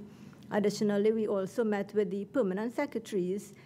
PS Finance held a meeting whereby pensions did a presentation to permanent secretaries, where we also emphasized their roles and responsibilities with respect to the preparation and the monitoring of the pension and leave records to be submitted to the pensions division. So we have been having training, sensitization meetings. When was the last one? The last one was, we met with PSs in January, that's last month, where we spoke about the circular as well as the spreadsheet that PS Public Administration said they introduced, which is what we had rolled out as well last year. And is there satisfaction that the various forums that you all have been having have been producing results? Has there been improvement in the quality of information you get in terms of accuracy and timeliness? There has been some improvement in terms of accuracy, and some ministries have been submitting their pension and leave records before the 3 months, well within the 3 months timeline. Yes. Have you identified repeat defaulters? No, either in terms of ministries, or has there been a high incidence of inaccuracies in a particular area? No, the inaccuracies generally come from all ministries. So, all. Yes. Thank you. Member Diona-Ryan. Thank you, Madam Chair. To Ministry of Finance, I am wondering, in developing your strategy to respond to this critical issue that we are having in terms of the pensions, how exactly did you all come up with the short-term measures and the long-term measures? What was the process that you all follow in order to brainstorm and come up with these measures? One of the processes was that we had consultation with the relevant stakeholders, as well as we looked at the need. We saw where the areas were lacking in terms of submission of records, the fact that the ministries were not submitting on time, the fact that training was necessary because persons were not preparing accurate pension and leave records to submit to us. And also the fact that there was a shortage of staff in the pensions department, whereby we needed to hire additional staff to treat with the pensions. Okay, so there was a lot of interministerial coordination during this process? I don't understand. Liaising with the other ministries as well? Yes. Yes? Okay. So before you all began implementing the short to medium term measures, did you all have established a monitoring and evaluation framework beforehand, a stakeholder consultation plan, a risk mitigation plan before implementation began, or did you all come up with one at any point? Well, as you can see from the response, there were quite a few short to medium-term measures. So they were really implemented in stages. For example, the circular was done in December 2017 to remind persons of the need. Right. So you all don't have any sort of plan in terms of how you all are responding to deficiencies as they come up and risks as you see them, and challenges as they arise? You all don't have a plan. You all just responding as they happen. Well, when you say we don't have a plan, we do have the strategic plan that we came up with. So this is the framework that we are using, that we have developed. So this is the framework that we are using to monitor ministries, to see that, that we are getting results. Okay, so how regularly is monitoring taking place? Well, when you say monitoring, there are different aspects to the plan. For example, the main thing is the capturing of the relevant information to be sent to the ministries and departments. We have liaison officers who we would liaise with regularly in terms of getting information from the ministries, from the relevant ministries. Okay. So in terms of the interim payments, the interim pension payments of $3,500, that's correct, right? Yes. Can you give me some details about it, please? I know it was supposed to begin, yes. Implementation was supposed to begin in January 2019. Yes, it did. It was implemented in January 2017, and we were 117 persons had qualified, met the minimum criteria, and they were paid the interim pensions. In February, there are 38 new persons who qualified for the interim pension and will be paid as well. Does any possibility exist after these interim payments are done? Any possibility exists for any sort of overpayment taking place afterwards? And how you all are going to manage that or to prevent that from happening? Now, if there are overpayments that may have occurred, then it would have to be taken out from their gratuity that they would eventually get. Yeah. Okay. Madam CPO, I have one question with respect to you mentioned that the unit that determines the salary of the contract persons, you have approved 3 positions? We recently got approval for 3 additional positions, which we now have to fill. Can you indicate when these persons will be interviewed? We had interviews scheduled for we're looking at it Monday, Tuesday, Wednesday of next week. But given what next week is, we are really looking at probably the 2nd week in March. Okay, and my final question is, do you foresee that you would need more persons in this department to operate at? But we requested an additional 7, 2 senior positions and 5 specialists. But our request would go through the PMCD, which is Public Management Consulting Division, and they would look at our entire structure, what we have, and determine what they think we need. And the decision at that point was that we would only need 3 more positions. So we are moving full speed ahead to get those 3 positions filled and have those persons on, hopefully by April. Okay, thank you. Thank you, Madam Chair. Just back to Ms. Leblanc and the interim payment. You said 117 people qualified since you started.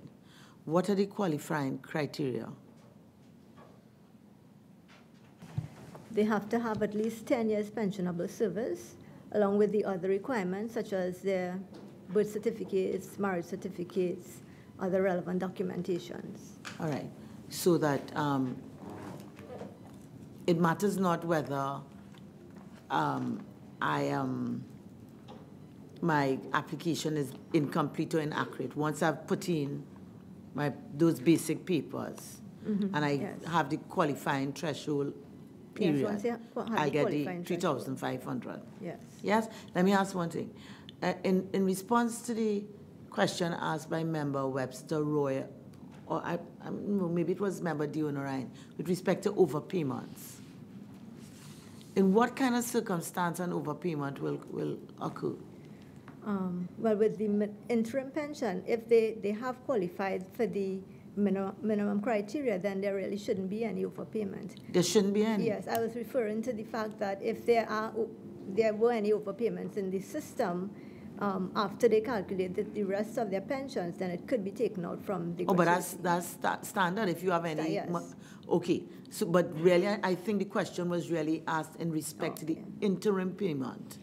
If there are overpayments, and my understanding is the 3,500 would have been the minimum. Yes. So that there should really be no overpayment. No. Agreed? Yes. But if I qualify for more, do I get interest when you finish? No. No. You would get you would get the difference. I'll just get the difference, no interest. Yes. So is there a desire then that you then you do your calculation in the shortest possible time? Because I'm suffering. Yes. Yes? Yes. So you have measures to ensure. So what is the shortest possible time?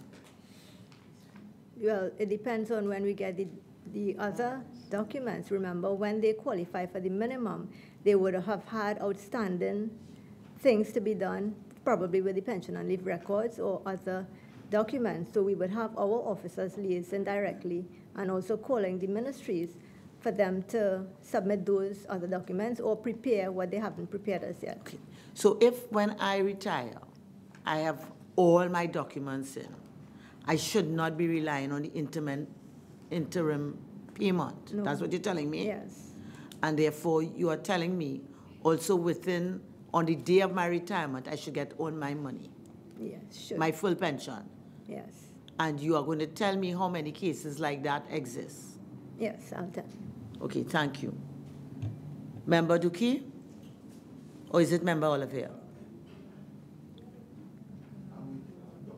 Okay, Member Olivier, I'm sorry. Thank you very much. You indicated that you have established some liaison officers in the ministries and departments. So would these be new hires or persons within the establishment who you would have just been assigned and been designated as liaison by their respective permanent secretaries? They would have been the persons within the relevant departments. How is that working for you? I mean, are you getting results from that short-term measure? Is it helping you to speed up the processing? Yeah, yes, it is, because we are actually dealing with the ministries more directly, so we can call and get the information that we need. Sometimes they come across if they have to bring anything for a file. And so prior to the establishment of these measures, what was the average number of pensions you would complete at the end of the month? And post the establishment of these measures, I mean, how has that increased? What kind of number increase are we looking at in terms of monthly processing them? I can't give those figures currently. But you believe that these measures are showing results? Yes, well, actually, it's all the short-term measures have been showing results, and it has resulted in a reduction in the amount of the backlog, because as of March last year, we had a backlog of 1,900 files. As of to date, we have a backlog. We have about 400 files with outstanding documents in the system and 100 being processed currently. Now, how many persons are getting their pensions and the time that they're supposed to get it upon retirement? Is there any case of anyone getting their pensions on retirement? As I said before, there were a few, and we have been moving closer to that timeline. I'll provide that information. Thank you. Thank you, Madam Chair. Mrs. Laban, could you share with this committee the staff complement of the pensions management branch?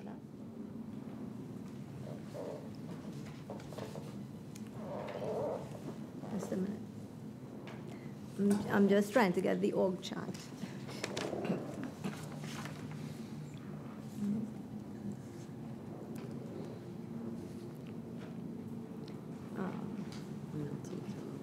Oh, I have the org chart, but I don't have, sorry, I don't have the total, so I'll have to add it up. Can I get back to you on the amount of persons in the pensions branch?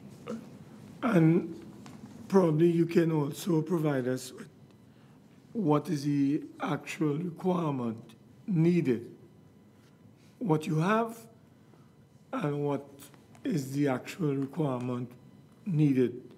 What we had asked, the Minister of Public Administration, we had asked for an additional 29 staff. And then you will give us the total staff later on, right? Yes. Tell me something. It's something that I've been trying to get, and it's a good opportunity to ask. Mrs. Laban, would you be in a position to share with us what is the total number of pensioners in the public service in the Republic of TNT? Yes, we have a total of 31,500 pensioners. In Trinidad and Tobago? Yes. And could you share with us how many are added to the system every month? Well, every year we have approximately... Every year? Last every year year, we had rather. about 860. So approximately 900 every year. Every year, 960. Right. And could you also share with us the actual total estimated value of the pensions and gratuities? About close to, what, about 4 billion now? About, I'll have to...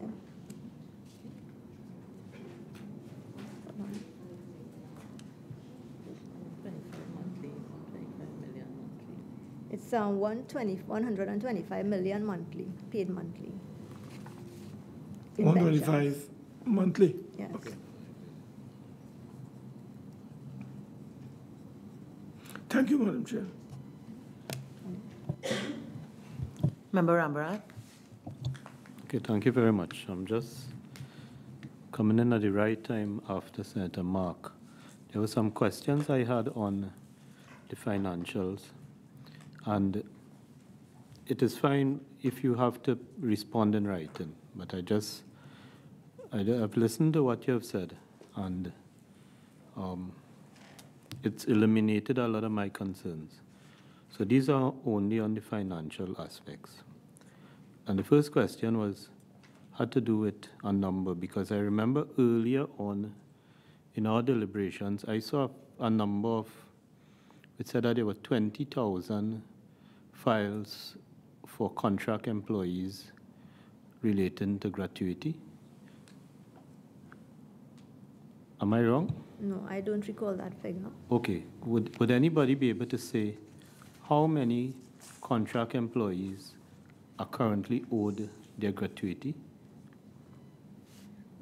What I can say is currently we have 450 files for contract employees on query in the system.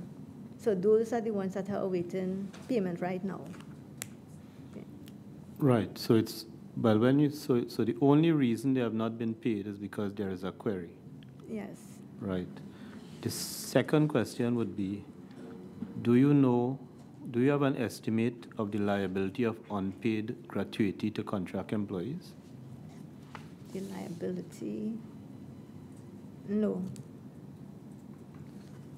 What if we can, with the 450 files, we can look at the quantum of that. That will be what is being owed right now to them.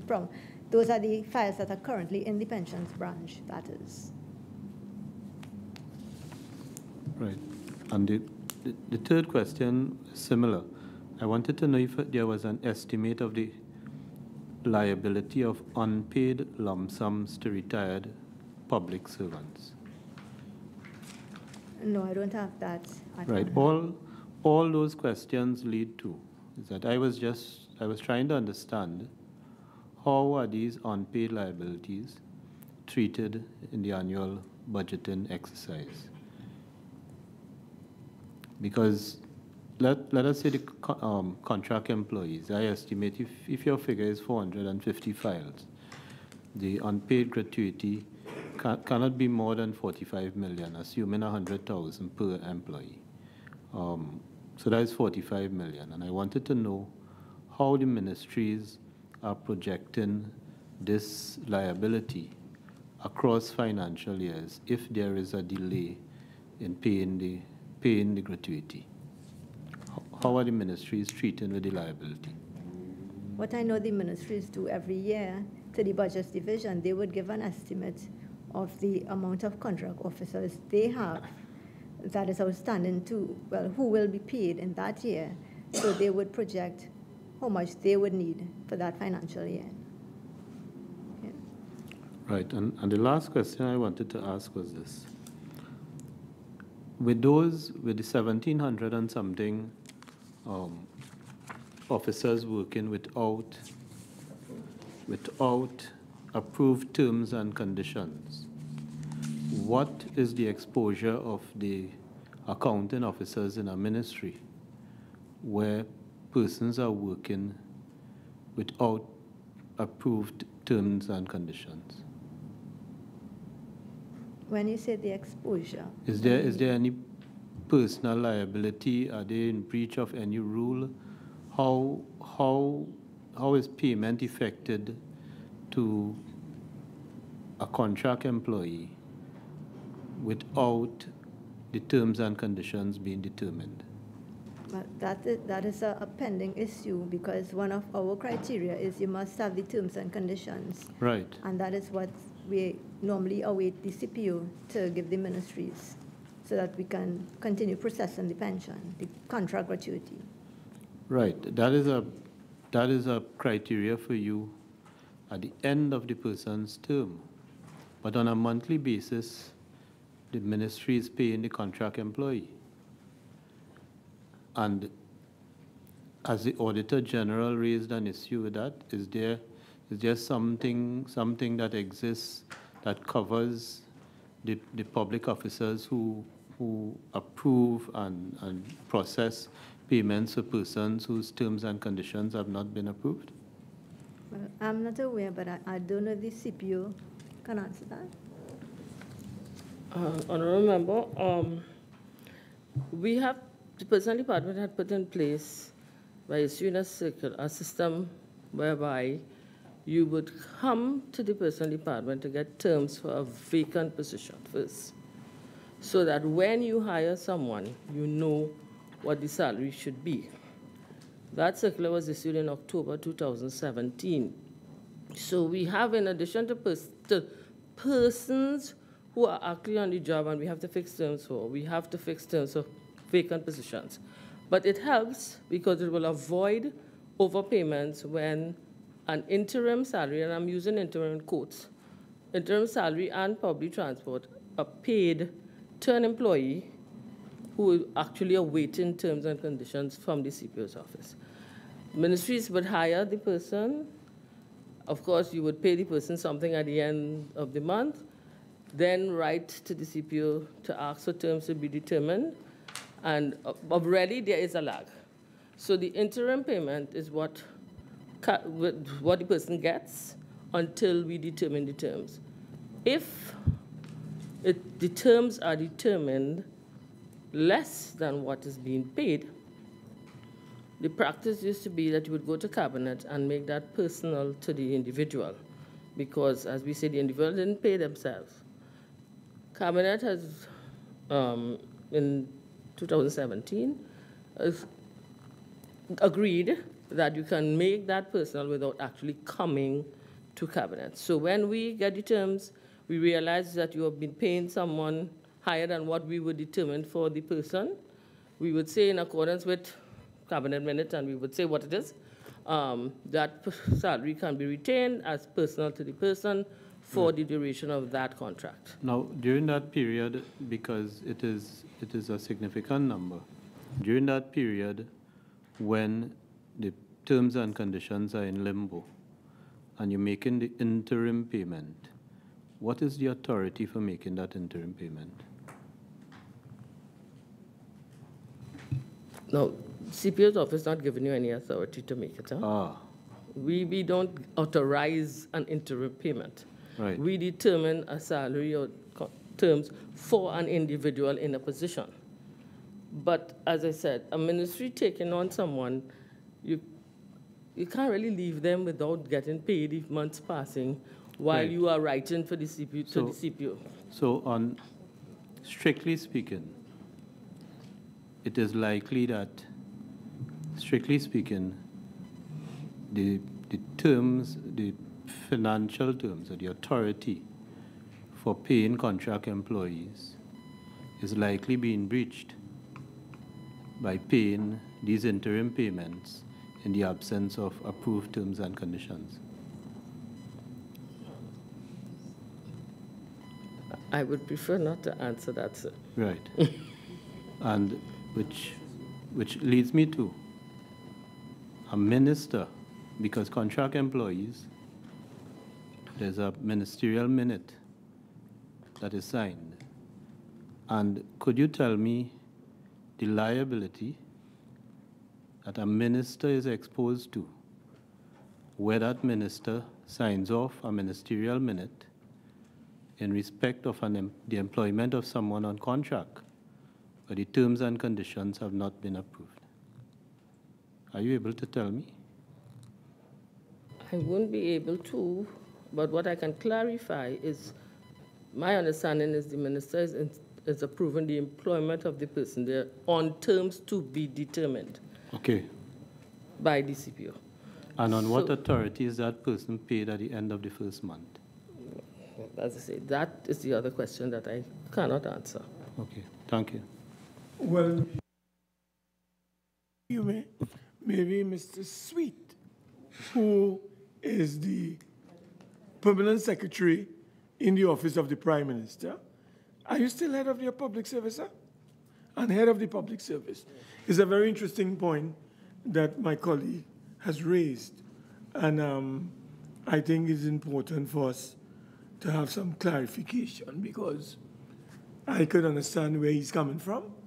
And it may have been a practice, but is there a legal basis for that practice as far as you're aware? And can a minister who does that be subject to any kind of liability, as he has asked, in the future? All right, I'll answer the last question first. No, the minister would not be liable. Any liability, if one exists, would be with the accounting officer in the ministry and department. Cabinet would agree to the creation of the contract posts and that the hire based on the terms and conditions to be established by the CPO. I can tell you practice from my experience would be that after you have gone through the interview process, etc., and the recommended candidate is put forward to the minister would indicate his approval for the hiring on the terms and conditions to be approved. When the terms and conditions have been approved, a second ministerial minute will go back for the minister to sign off on that, because it's on that second ministerial minute where the minister approved the terms and conditions on the advice of the CPO that the processing of the gratuity is able to be finalized. In terms of bringing on the person before the establishment and the terms and conditions, if it's a contract renewal, the practice would be to continue with the old terms and conditions until those terms and conditions have been finalized. If it's a new position, you normally liaise with the CPO to get a ballpark figure. And what I have done in my ministry, I would sort of deduct a 10 to 15% from that to sort of prevent any overpayment going forward. There is, strictly speaking, you should wait on the terms and conditions to be finalized by the personnel department, but there are instances where you have the decision of waiting until those terms and conditions are finalized and not carrying out the service which you need from that person, or going ahead but trying to get a kind of ballpark figure and bring it down. So it's really about the needs of the ministry or department or the public that you're serving through that contract position that you have to weigh on whether you want to wait the extra 3 to 4 months or whatever, or whether you want to start now. So that's the best answer I can give at this time. Thank you. Madam CPO, I just wanted to ask, what factors would inform the CPO's office thinking when determining the value of a particular job, when in the system that you may have to look at within the Republic of TNT, there may not be an equivalent? And if there isn't an equivalent, what would be the considerations utilized by the CPO office in order to ensure that there is fairness, justice, and balance in your final determination, so that the individual in question would not feel he or she is being disadvantaged by the offer that is being made? So if you could share with us, what are some of the factors that would drive that process?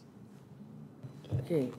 The first things we look at are the requirements for the job, the training requirements and the experience requirements.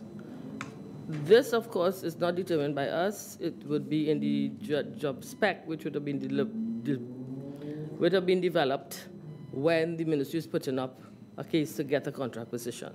So based on that job description, we would look at the minimum requirements, the minimum training, we look at the duties you're required to perform, we also look at the relationship with your supervisor, who you may have, whether you have to supervise anyone, We then do a comparison first with the public service to see if there's any position in the public service which is a good comparator for this job, given the duties and the requirements.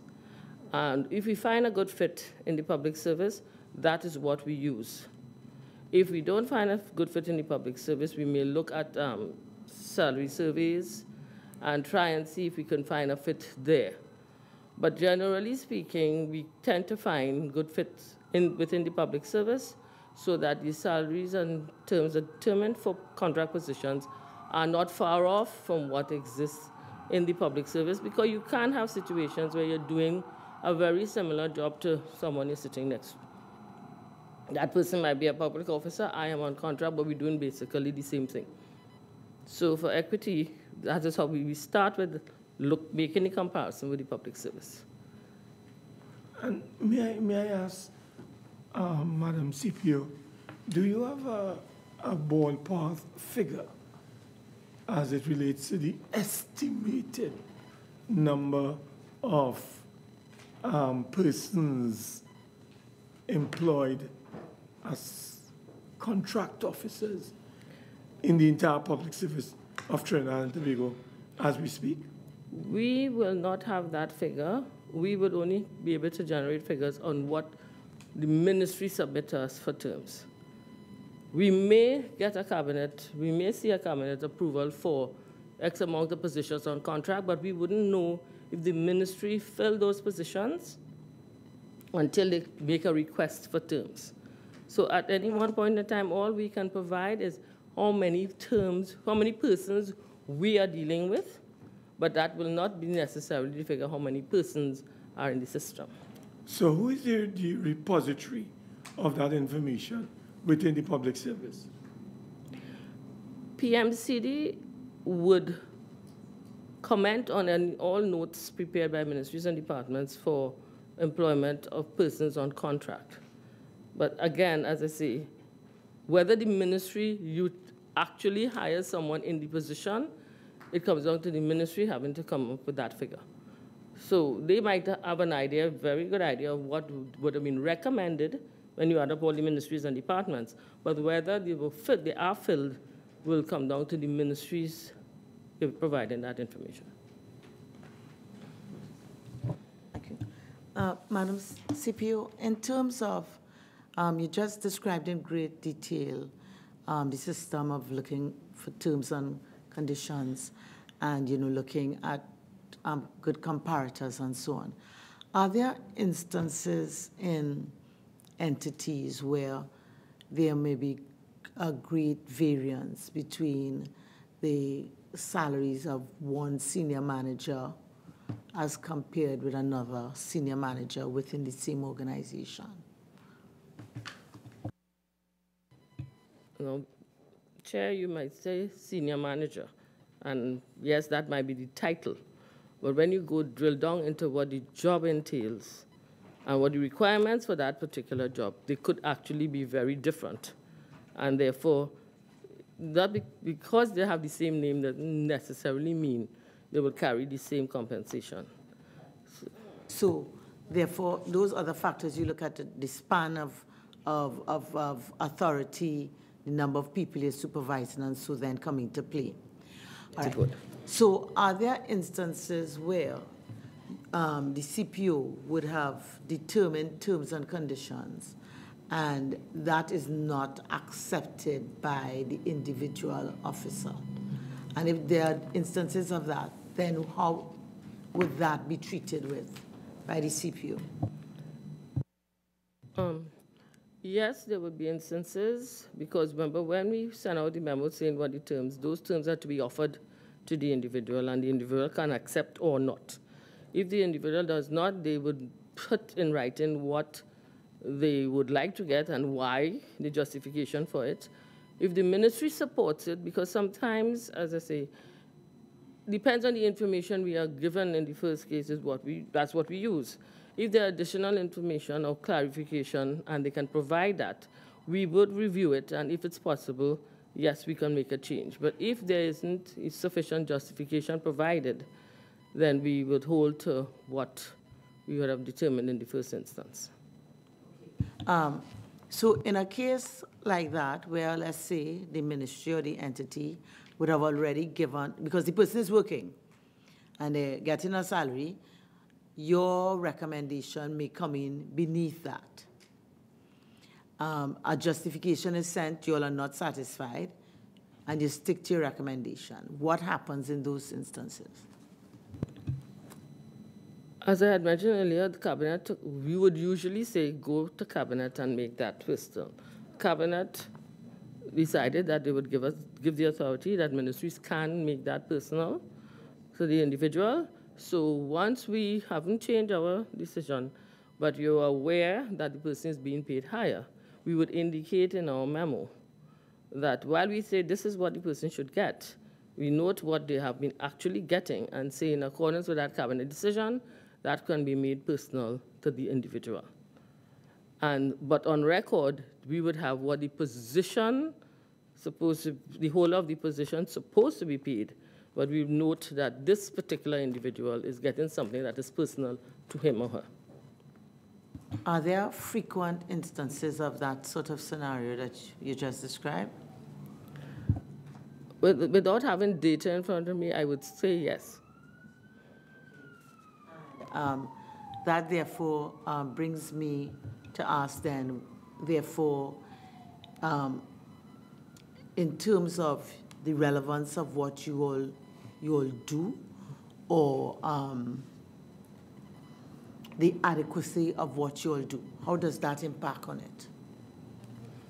Because if this is a frequent occurrence, I mean, not put in 50% of the time, but if I accept your word, without data, it's a frequent recurrence. How does that impact on the credibility of what you all do? Well, the thing about it is our job is to fix the terms for that position, given what the ministry says that job is and what you're supposed to have. So that is only for that individual. Any other person who takes up, because you could have 4 positions, you could have 4 positions of, for example, janitorial assistant. And you may have had one, and you're paying him a little higher than what. The other 3 will get what we have fixed for the position. The 4th one is only getting that because he happened to have been paid higher, and as we say, he doesn't pay himself. So he happened to have been paid higher. When that period of engagement ends, that stops. You're supposed to be paid X, and that is because that is what the job is worth. So if that person gets a new contract, it will be at the lower figure? It will be at the rate that we have determined for the job. Does that happen in fact? Okay, that one I think happens occasionally, yes. Occasionally, so there are instances. Because I don't have the statistics, but I've seen a few cases. In terms of this conversation, if you could provide the statistics with respect to that, and also if there are instances of renewal at the higher rate, even though you fixed it. So it was personal to X under this contract. He gets a new contract, but not at the lower rate, which you have fixed after the fact. But what was paid to him under the first contract. Are there instances of that? I will have to speak with persons in the unit, because if we determine the terms during the course of the person's contract, and we are aware he's being paid higher, and we say he will retain that as personal to him, we are also advising the ministry what are the terms for that position. So you have that information in your hand before that period ends. So with that information in your hand, you should not continue paying him that higher interim, and if you renew his contract. You should not, but I cannot. Is there a real chance of my therefore losing a good worker in that scenario? I guess if a ministry might look at it that way. Could look at it that way, but we go with what the job is worth. Member Duki. Thank you, Madam Chair. I know you would have raise a question on this matter. I would just like to re-examine it, maybe for my own clarity. And Ms. Laban, it deals with the comprehensive circular referred to, which says that a comprehensive circular regarding the timely submission of accurate records, etc. And you went on to identify that if the instruction given in this circular are complied with, problems can be identified and resolved early, well before the retirement date of the officer. And in the circular itself, if I can just quote, just to put context to the question I want to ask. It says, the administration of pensions commences with the annual collection and collating of service records in respect to all serving public officers. And I stress annual. And it also identified that circular number 7, dated a long time ago, that the P&L record should be maintained as a continuous record and reviewed annually. Now, first question, what you would have identified in this circular, what would have been identified in this circular as defined as instructions, or I could say objectives, would you say they are both attainable and realistic?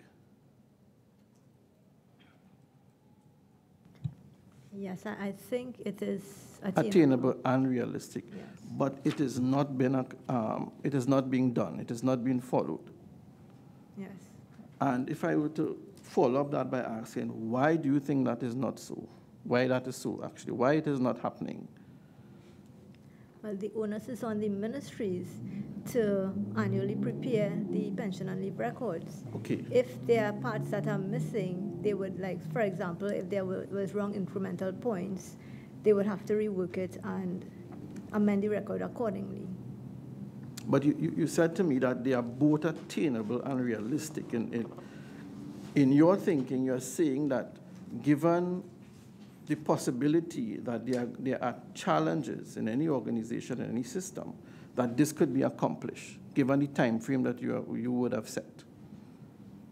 Yes. You believe they are attainable and realistic. Yes, it right. is realistic. So follow up to that.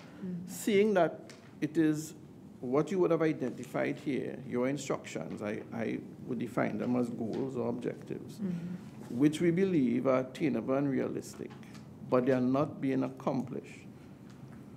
What corrective measures are being pursued, if any, to bring into alignment actual performance with expected performance, given that we have agreed that what would have been identified as goals are attainable and realistic?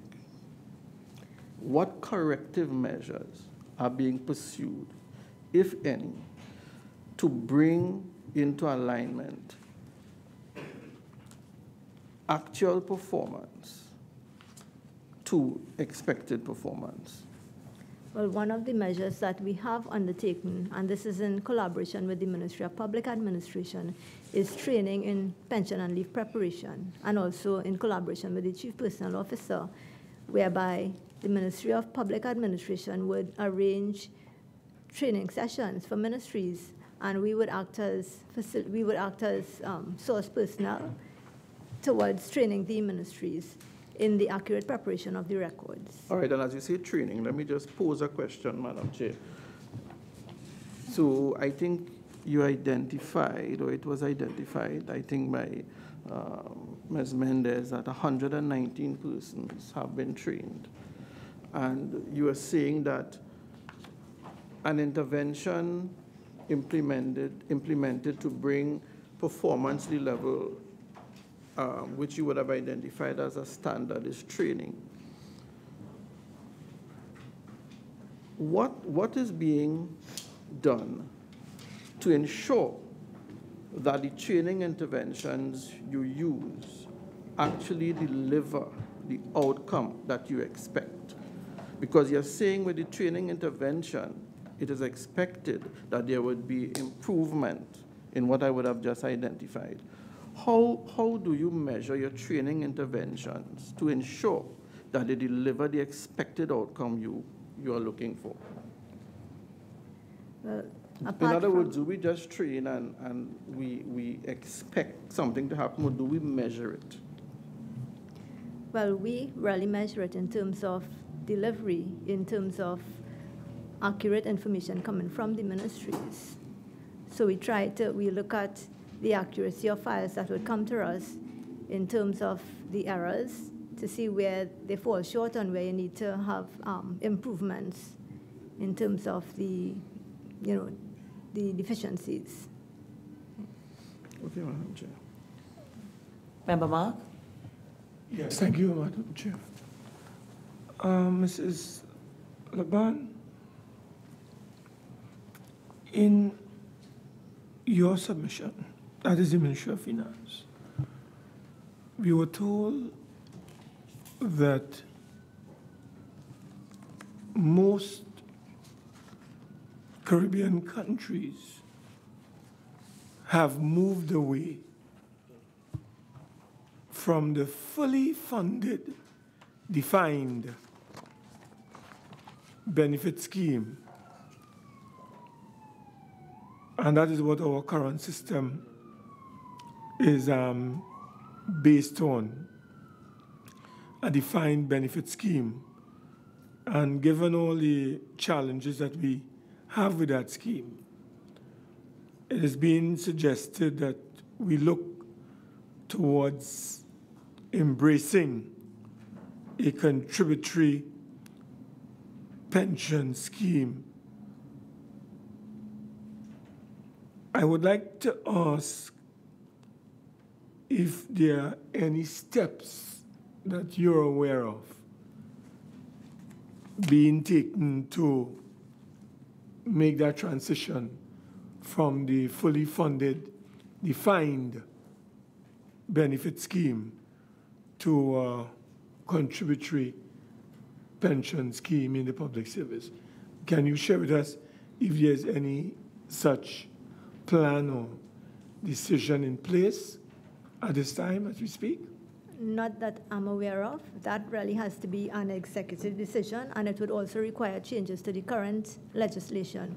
So it really has to be a decision at the higher levels, an executive decision to make that move. Yeah, I'm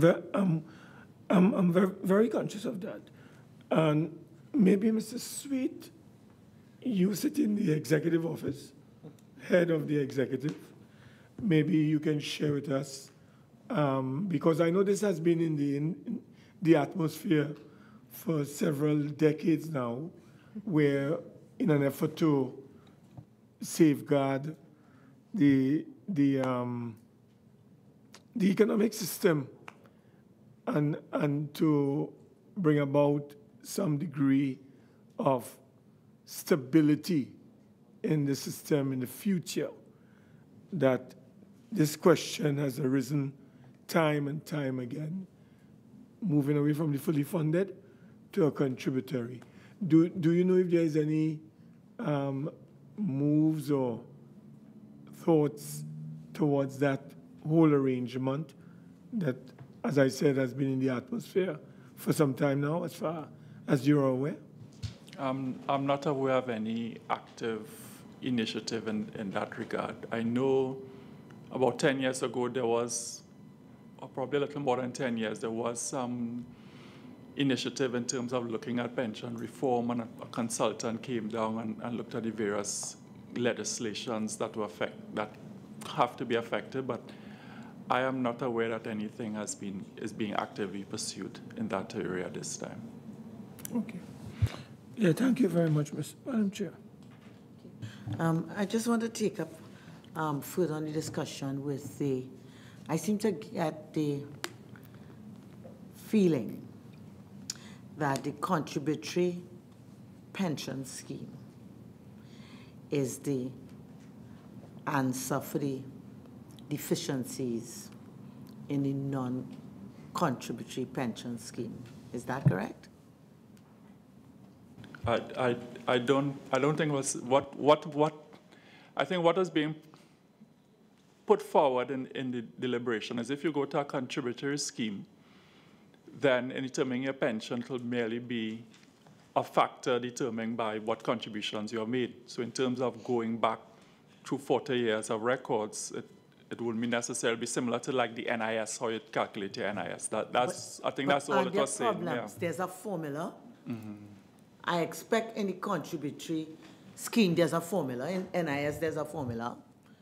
All right? There's record keeping. Because I seem to get the impression that the breakdown here for the non-contributory is the breakdown in the record keeping. Not so? This yes. pension and leave records that we can't find and the realignment and the following it with you and you're taking it with you. Is the record keeping. Okay? And therefore, I seem to get the impression that there's no record keeping in any contributory pension scheme. In the contributory pension scheme, there's one record. Money paid. Money paid. And that's over it. 40 years, if I joined young enough. Because if you're running a contributory pension scheme, there are certain elements that will be involved, similar to if you run your own private pension, and that is that you'll be paying. You'll get your TD4 slip showing what contributions you made. Every year you would have to get a cumulative of what you've paid, what the fund has earned, what was the outstanding balance on the fund. So it's just it'll do automatically, because once the deductions are made in your salary slip, it'll automatically go to your account. There's nothing to do after. So there's no record keeping anywhere? There's no record keeping in terms of you don't have to do something outside of paying. The same way you pay a salary and you make deductions, that's already done in the accounting part of it. That would be the element of your record keeping. There's no need to have a manual file showing which ministry you went to, etc., because it's the determining factor would be the contributions that you made. So it becomes simpler. There are other benefits in terms of if you leave the government service and you go somewhere else, or you leave and you come back into the service, those breaks in service, all those things fall by the way. So there would be a formula, but a simpler one. There would be records, but not as many. Okay? What assures you all that the simpler records and the complying with whatever the requirements of this simpler system would be done, would be monitored, would be maintained, would be accurate? I can draw a parallel in terms of the Integrated Human Resource Information System. That system started off, and because you have the disaggregated HR system with the Service Commission, individual departments, everyone playing a role, and the complexity of your whole HR system in determining increments, etc., and the fact that you don't have one person in charge of it, that project has failed. There's an element of the IRS, which is the processing of the payroll, and because it involves paying salaries, and it's one clear person who's processing the payments at a centralized location, that part of the project has succeeded because of the simplicity and the fact that you're tracking things. So if you use that as a parallel, then you could extrapolate and say a contributory scheme would be simpler to go forward. Pierre Sweet, you had used NIS as an example just now. You had referenced it. Have you all, in advancing that a contributory scheme would solve the problems, have you looked at the NIS system, seen how it works, seen any pitfalls to assure yourself that the panacea will solve all the problems. I think you're probably out of the room when Member Mark had raised the question, and the question that he had raised was whether there was any active initiative in terms of moving towards a contributory scheme. And the response was that that's something that's a policy level decision has to be taken, and there's no active initiative right now to move towards a contributory scheme. I think my question was a bit different to Member Mark. I am not concerned about active initiatives. I'm saying if you are telling me, if I go this way, my problems would be solved, okay? Have you done any analysis of this way to come to the conclusion that my problems would be solved? So it's not active initiatives. I'm not saying we're going there, but you're telling me if I go with a contributory scheme, my problems are solved. No, How do you come to that conclusion? No, what I'm telling you is the experience of other countries in terms of moving towards a contributory scheme, and the examples and the learnings from those countries, as well as the fact that when you look at the parallel everything, but we, at the public service level, we are not actively pursuing that because that is not the policy for the implementation. That is a suggestion that is one of many suggestions that can be taken on board moving forward. That's all we're offering. In terms of the learnings and looking at the other experiences of other countries, are we comparing apples with apples in terms of have they come from the problems and issues that you all are experiencing and move to contributory pension scheme for that reason? People would move to a contributory pension scheme for many different reasons. I think the processing and the simplicity of processing payroll would probably be the least of those considerations. It will be more of a financial, but that is one of the benefits of it. I think that's really the answer I wanted to hear, that really and truly there are other more important or superior reasons for advancing. What may happen is that there may be subsidiary benefits, which will be the simpler accounting process. And that brings me back, therefore, to long-term measures, which are outside of, as you admit, your remit. What are the long-term measures? And I understand the talk about the automation and the reorganization of the structure. And therefore, I was just trying to say that we should put very little emphasis on this other measure, and that I really would like that we agree that this is not something that we should really concentrate much of our energies on, as I had seen appeared in a paper. Yes? Thank you. Any other members? Okay. All right. So I think at this stage, I would really like to bring the conversation to a close. I want to thank all the representatives here for their time and contributions to this conversation. I would like to invite any, whether it's the CPO, whether it's the Controller of Accounts, the PS in the Office of the Prime Minister, the PS in the Ministry of Public Ad, if you'd like to make any sort of closing statement, we'd welcome that, particularly in respect of, particularly if there are any things you would like to say to us that you feel that we could specifically emphasize to help you all in your service delivery to the retirees of Trinidad and Tobago. I'll take the opportunity to go first. Well, basically, I want to thank the committee for their interaction. I think it was very helpful for us. I also would like to really point out the fact that, I mean, since the first meeting and now, there have been changes and some progress going forward. And I think it's really now for us to continue to monitor and continue to move in that direction. I mean, notwithstanding the fact that there are more fundamental changes that can take place in the absence of that, there's still a lot of room for improvement, and we give the undertaking to continue to strive towards that. Thank you.